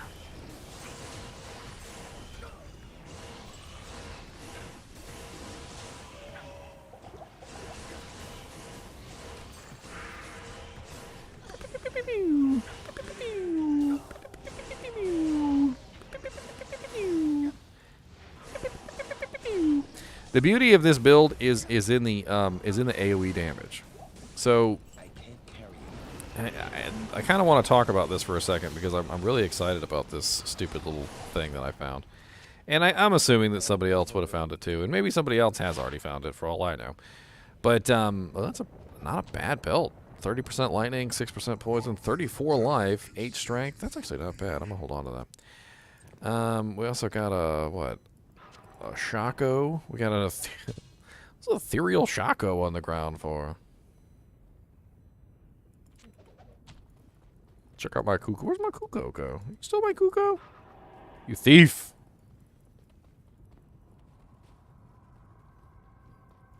Kuko thief. You just ran in and started identifying my items and jank. Ah, Geeds. Hey, and freaking a Geeds and a look, I'm freaking on fire with the luck today. Found a freaking Geeds, freaking Trangul's Visage, which you identified for me. Who is this guy? He's just coming in, identifying all my items and dropping them back on the ground.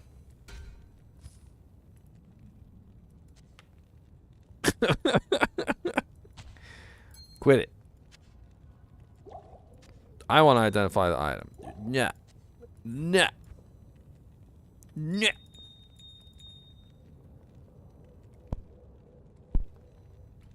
Morbius.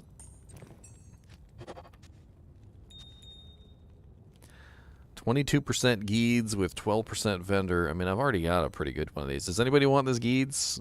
You're more than welcome to it. I'll drop it on the ground. Let me put the game name in chat. It's GGM1. That's the name of the game. GGM1 password 16. And I'm gonna drop this Geeds on the ground if you want this. God, Morbius, I'm trying to do stuff. I see. I mean, I don't really need a Geeds. That's why I just dropped it on the ground. I've dropped this belt on the ground too if anybody wants it. It's actually not bad. And I'm gonna go kill some more stuff. I seem to be really lucky today. Have you tried to build the Rift main hand for more AoE proc? I mean, the goal of the build isn't just a proc build, but you could work it into a proc build. If you were going to do a proc paladin, a zeal procer, or whatever you want to call it, I would definitely recommend working it into your proc build because it's probably going to increase your damage multifold. But that wasn't the original goal. It wasn't to make a proc build. It was to do something else entirely. It was to try and It was to try and build an entirely new character. Oh, I don't have enough lightning resist for this. Dear Lord Jesus, save me. I am overburdened.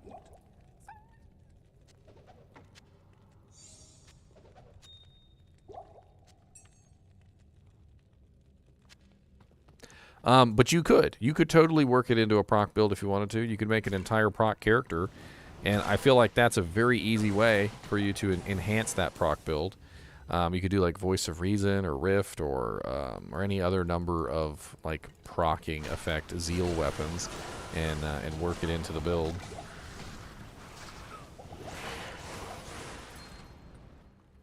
The beauty of it, of course, is that ethereal repairs durability. Aw, no repairs durability.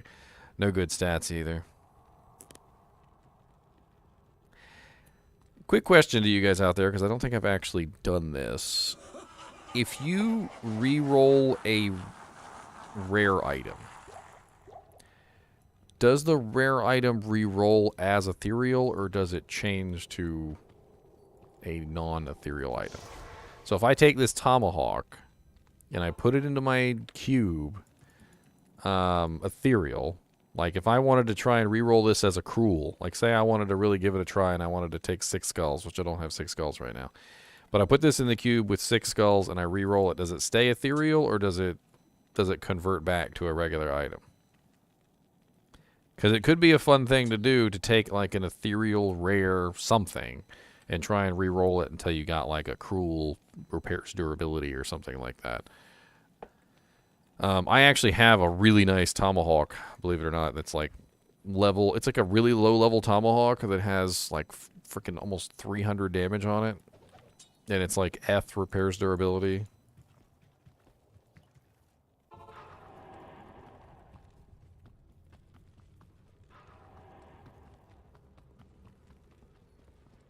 I am overburdened.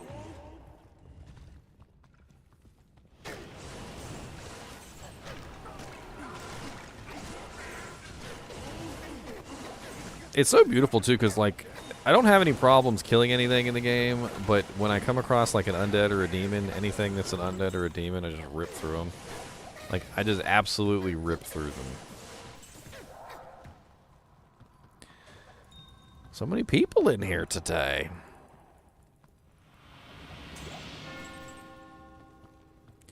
Hello, little skeleton. Do you want some fun? Look at these demons. Immune to physical. Rip right through them. Who cares about immune to physical demons? Who cares about this? Who cares about your mom's a hoe? That's what I said. And I'll say it again.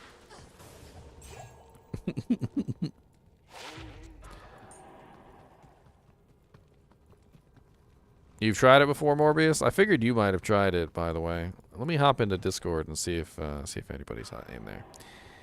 I checked earlier and nobody was in Discord, so I didn't bother. But maybe there's a man now.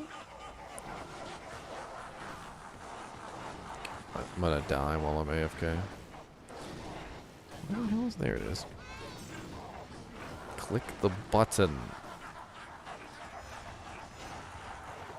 Hey, I didn't die. What do you know?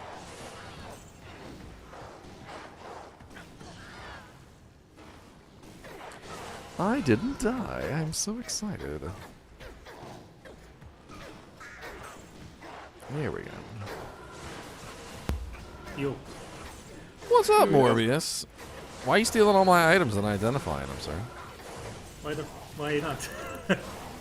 I'm like, there's a cedar bow. Let me check that. Oh, it's gone. Oh, there's a unique bone visage. Let me check that. Nope, it's gone.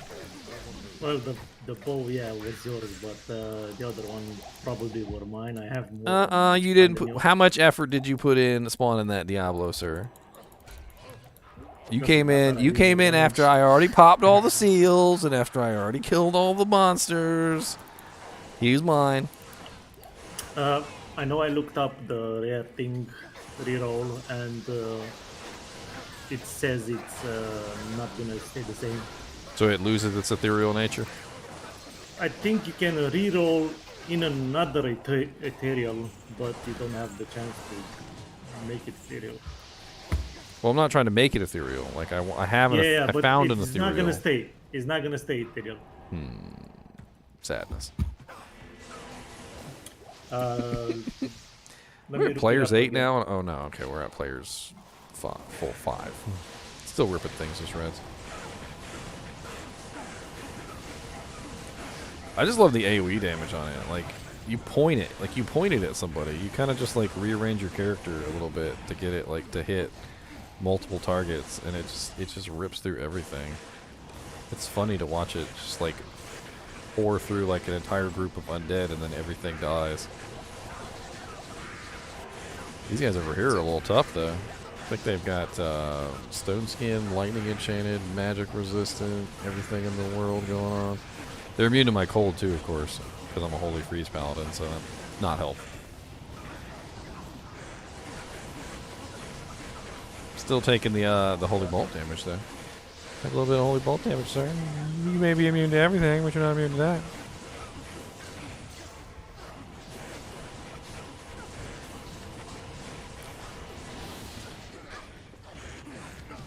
Taking care of business every day. Ooh, a superior Kuras shield.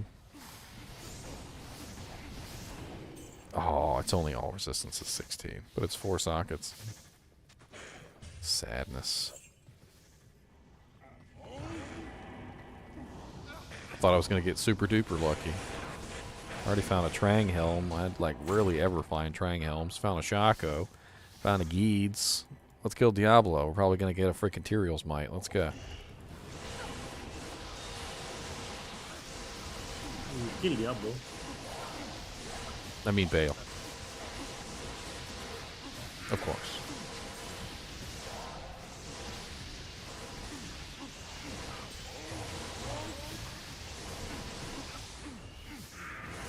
Heading down to the throne room. Gonna kill some demons. Let's all take a ride on that big old magic school bus. I bet you didn't recognize that one. The magic school bus.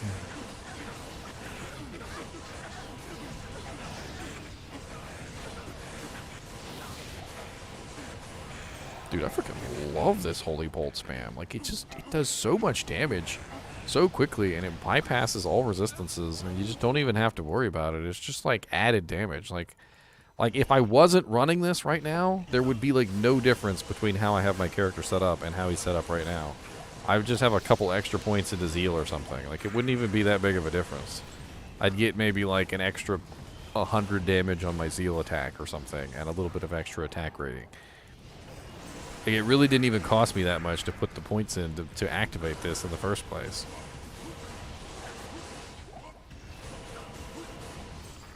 And now he did. He did, they did, you did, we did. And we got a little Easter bunny in here. Who's the Easter bunny? Who's that? Blaxorax. Blaxorax the Easter bunny, boys. Now you know the Easter bunny's name. You can write letters to him, okay? So write your letters, care of the Easter bunny, Blaxorax.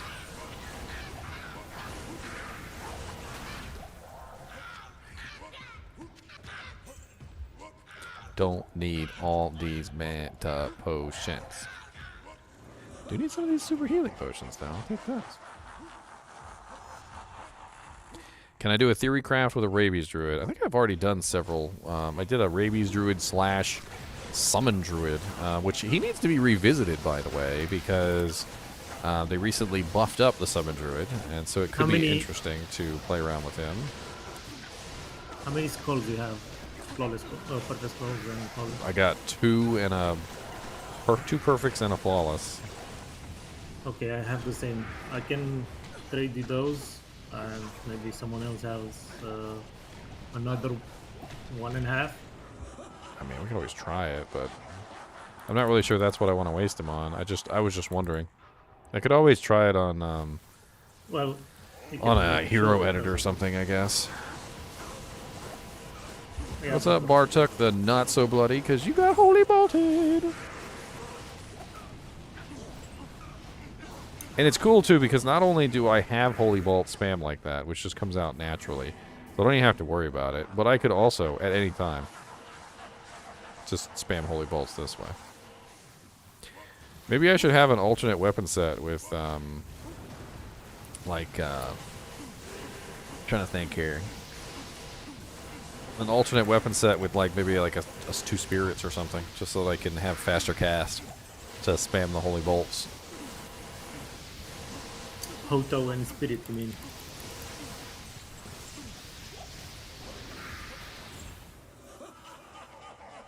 Oh yeah, I forgot. I have my freaking guided arrow over here. I wonder how this is gonna do. With the holy bolts? I mean, aren't they still gonna shoot out anyway, right? Oh, they're coming out of the target. They're not coming out of me. They're coming out of the monster when I do it like this. That's cool. It's a little bit slower than the Zeal, obviously, but it's still pretty funny. What's up, buddies? I got arrows. Where's Lister? Where's Listerine? There you go. I'll just target Listerine. Listerine. He's Stone Skin, Spectral Hit, Mana Burn, so he's pretty resistant to just about everything.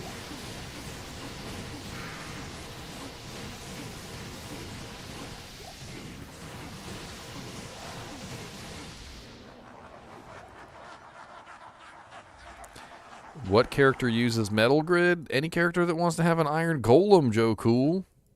Don't you want an Iron Golem? It's the one that needs a lot of AR.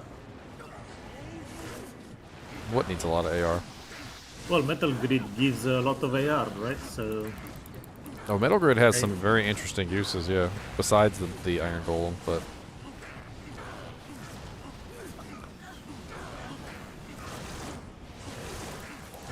that's what I know. That if you need something that needs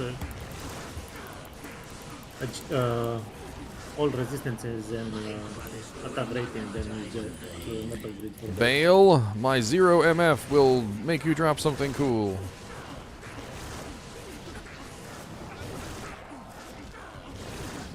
Why can't I hit him all of a sudden?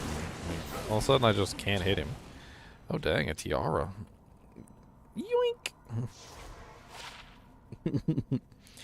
He dropped a tiara. 6% mana steel, all res 18 with 27% lightning. Not the greatest, but you know, this is a max level tiara. You want this tiara for rerolling?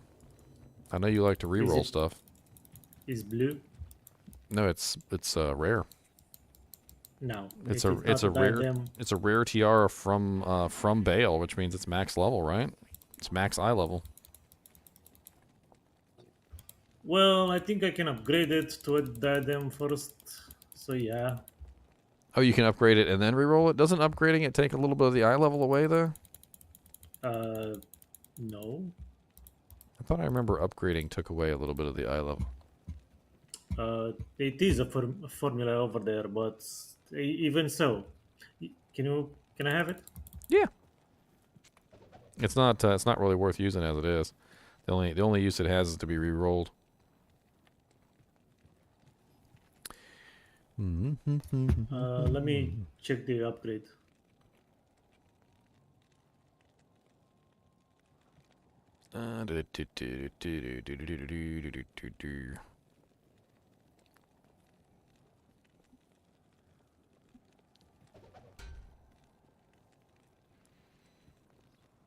So 6 perfect skulls plus 1 rare item equals 1 random low quality rare item of the same type.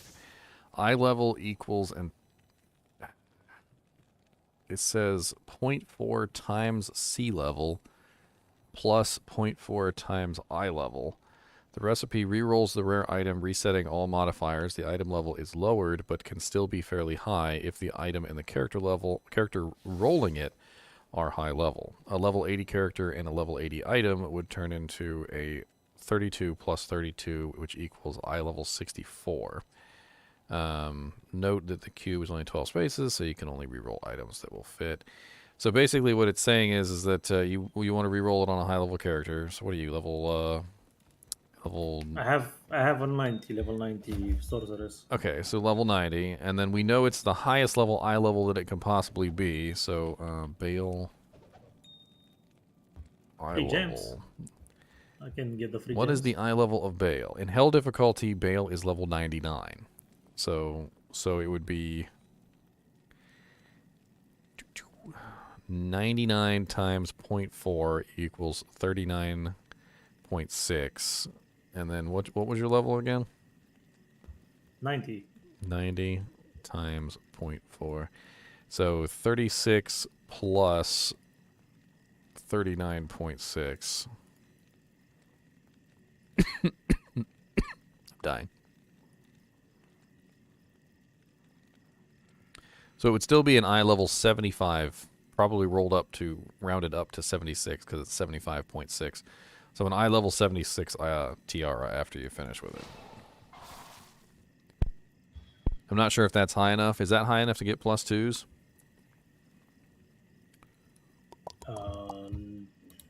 No, I'm not sure. Because I'm not sure if that's good. But that also means you can only reroll it once. Because once you reroll it once, the eye level goes down. And then... I did reroll a lot of stuff, and they were still okay. Diadems especially. I think it's better to reroll the elite versions. Anyway, here's the formula if you want it. Post it in stream chat. That's the formula apparently for the reroll according to this website. Yeah, I've seen it on Red Summit. Math fries your brain. It fries my brain too. Still do it anyway. Evening. I try so hard, and I don't get very far. All right, I want to visit every single one of these new 85 zones. That's what we're doing. What was the upgrades Salutations. of armors, rare armors? Rare armors. It's a different recipe than the regular one. Hold on. I can never remember the rare ones. It's cobble and perfect amethyst. Cobble. That's kind of expensive. Kind of expensive, yeah. Yeah, that's a little expensive. You want a co? I got a co. I got several co's. I think I have that. I got have a a pole ball also, but Oh, all right. I got an amethyst. You want to hear? Have an amethyst. There you go. Perfect. That's what you wanted. It's what you always wanted in life. Here's 2 skulls too. Look at that. Look, I'm being super generous. I get all my skulls. I got no skulls. I got nothing. I got nothing.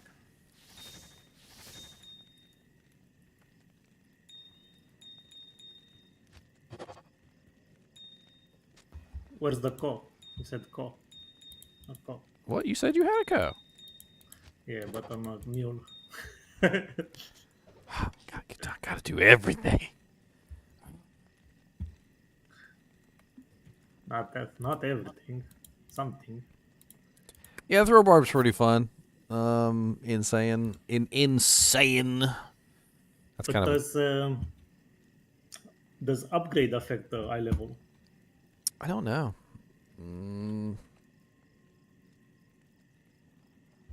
Because it doesn't say anywhere that. Advanced item questions. Upgrading an eye level.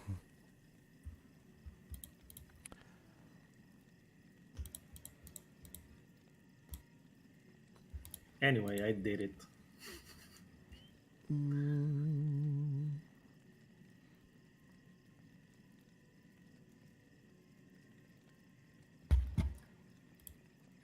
You've already done it then.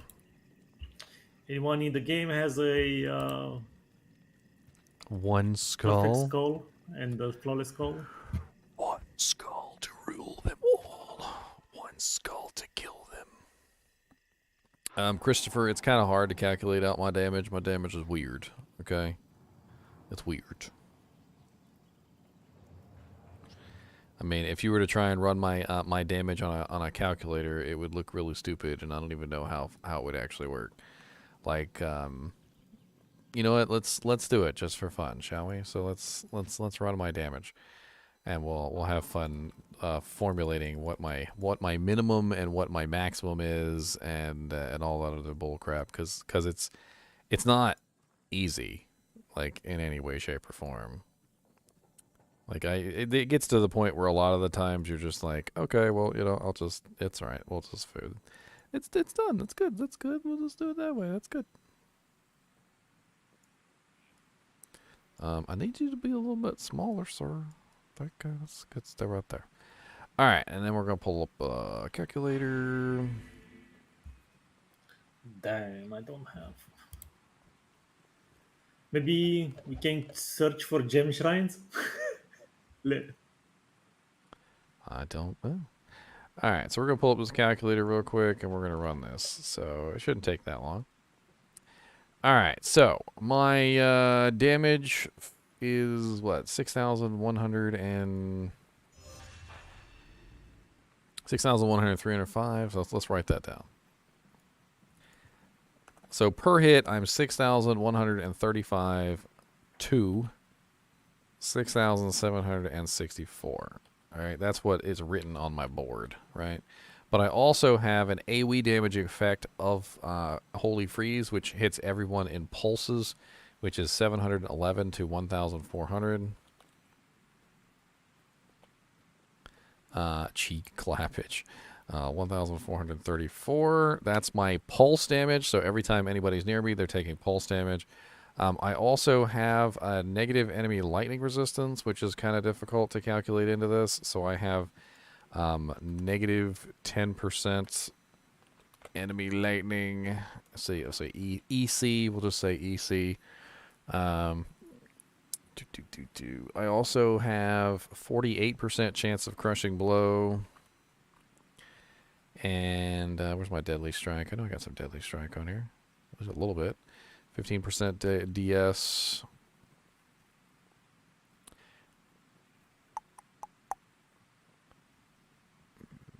I attack really fast, by the way, which is kind of hard to get your DPS per second, but I attack really freaking fast. We also have the Holy Bolt to calculate in, so the Holy Bolt is kind of crazy. It's basically 38 plus 1,000% equals 418. And then we have 48 plus 1,000 percent equals 528.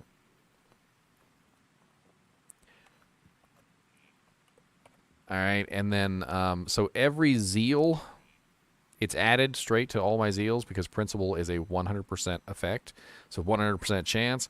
So that means that I'm just straight up adding the 528 to the 6,135 to 6,764. So you can just pretty much just add that directly. So 6,135 plus 528 is 6,663 to... and then we have to calculate the max. So this is going to be interesting. So I have the ability to do an extra 418 if it procs, and max is essentially your highest, not your average. So we have to add in the 418 to the max, which so we've got let's see, 6,764 plus 528 plus 418 equals, so 7,710. And then, of course, the Holy Bolt's Pierce. So the Holy Bolt's Pierce, and that's something that you can't really calculate because, obviously, if I'm standing next to a monster and there's 3 other monsters behind him and the Holy Bolts go off, it's going to hit 2, 3, 4, 5 targets. So we really can't calculate in the multiples of the Holy Bolt damage, but we could just simply say, okay, well, what if it hit 10 targets? So we could do 4,180 damage would be our max for the Holy Bolt if it hit 10 targets, and 5,280 damage would be the max for that if it hit 10 targets. And then, of course, if we take one Zeal string, so one Zeal is the equivalent of 5 hits, and assuming all 5 hits actually land, you're talking about 6,130. Sorry, hold on. No, wrong one. 6,663 times 5, which is a total of basically 33,315 damage minimum. And 7,710 times 5, which is a maximum of 38,550 per I zeal. got a level 67 diadem. This is what I got. What you got? Let's see.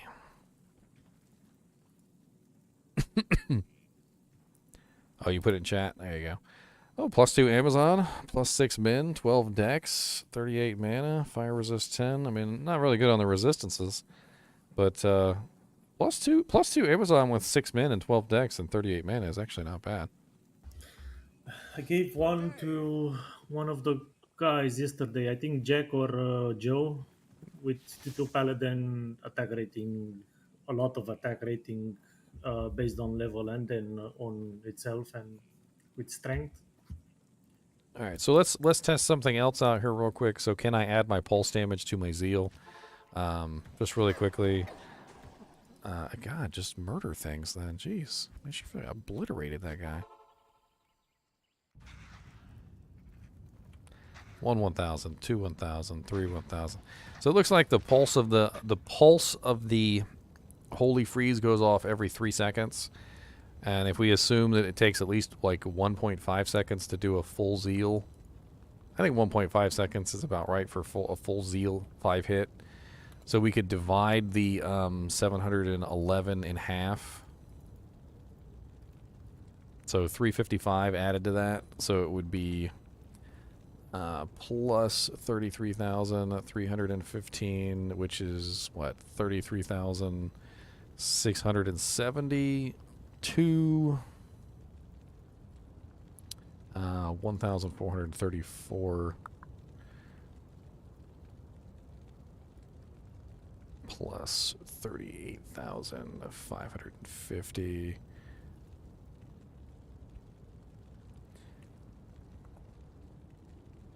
So that's pretty much what's going on right now. Is let me actually bring that out of the. This one? No, this one.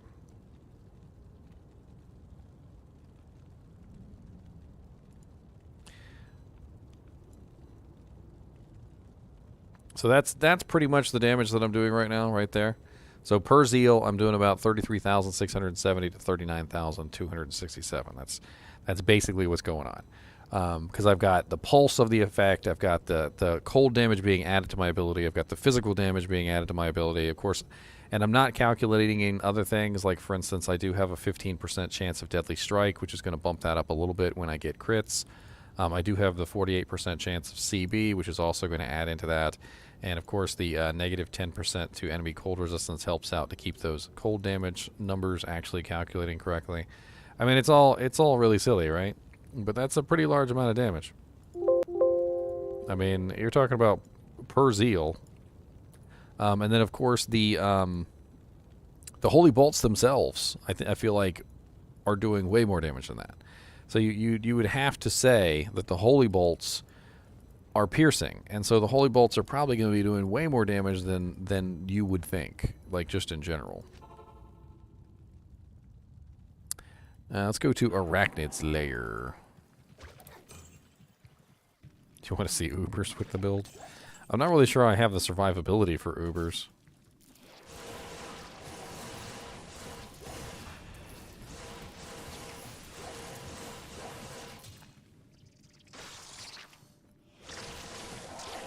I had to check and see what player count I was in. I was killing them too fast. I'm like, holy crap, why are they dying so quickly? This character's nuts. Player 5, right? Yeah. That's a little fast for player 5. I feel like ever since I snuck in the Holy Bolt on this character, even when I'm not even fighting undead monsters, it still seems to be doing really, really well, and I don't know why.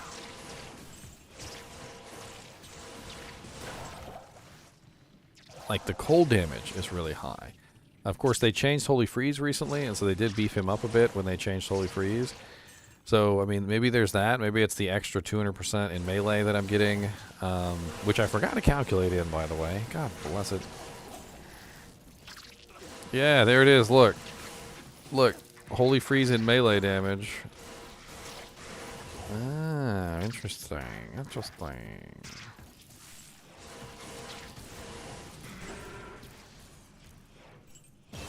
Yeah, I totally forgot about that. The holy the freeze damage, the 711 to 1,434 is being doubled when in melee range. So that's 1,400 to 2,800 that's being done on pulses, not the other way around. So the pulse is hitting a lot harder now than it was before, basically.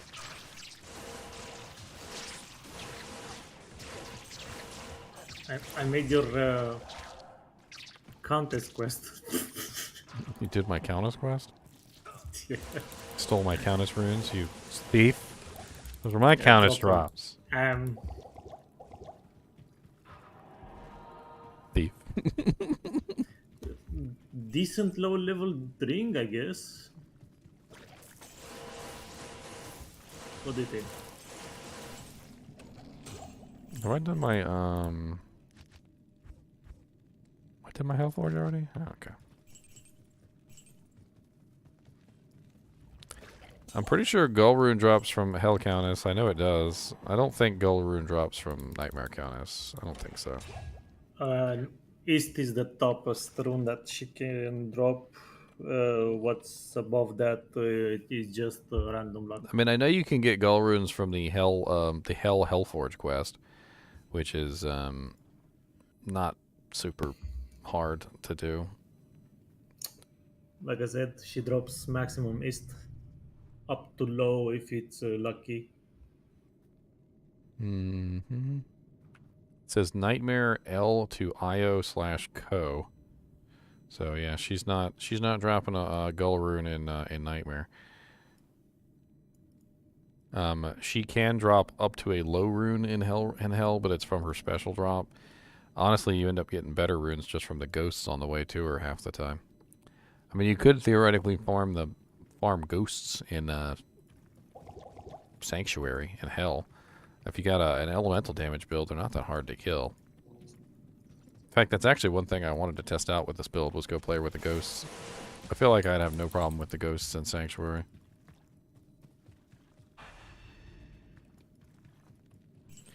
Let's go play with the ghosts. Where? In Sanctuary.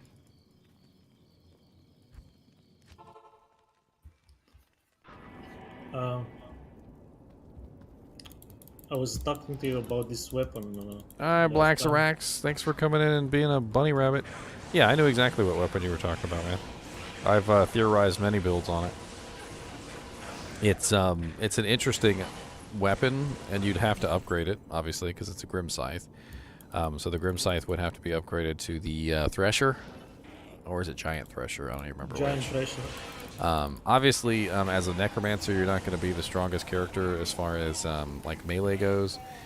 So you would probably want to build bone armor so that you could actually get in there and do things. And then on top of that, you would utilize curses. So amplify damage is the first one that comes to mind, but of course amplify damage isn't going to help keep you alive. So I think your best bet is Decrepify. So you would probably run Decrepify, because it was going to slow everybody down. It's going to reduce their damage. It's going to increase the damage that you deal to them. All of which is going to be very nice. Obviously, you can't use any skills, which sucks, because of course the Necromancer doesn't have any skills. So you're probably going to have to augment your melee form with some form of army, right? So you would probably use Clay Golem. I was actually thinking that for that particular item, you'd probably want to use Blood Golem, because the Blood Golem would help keep you alive.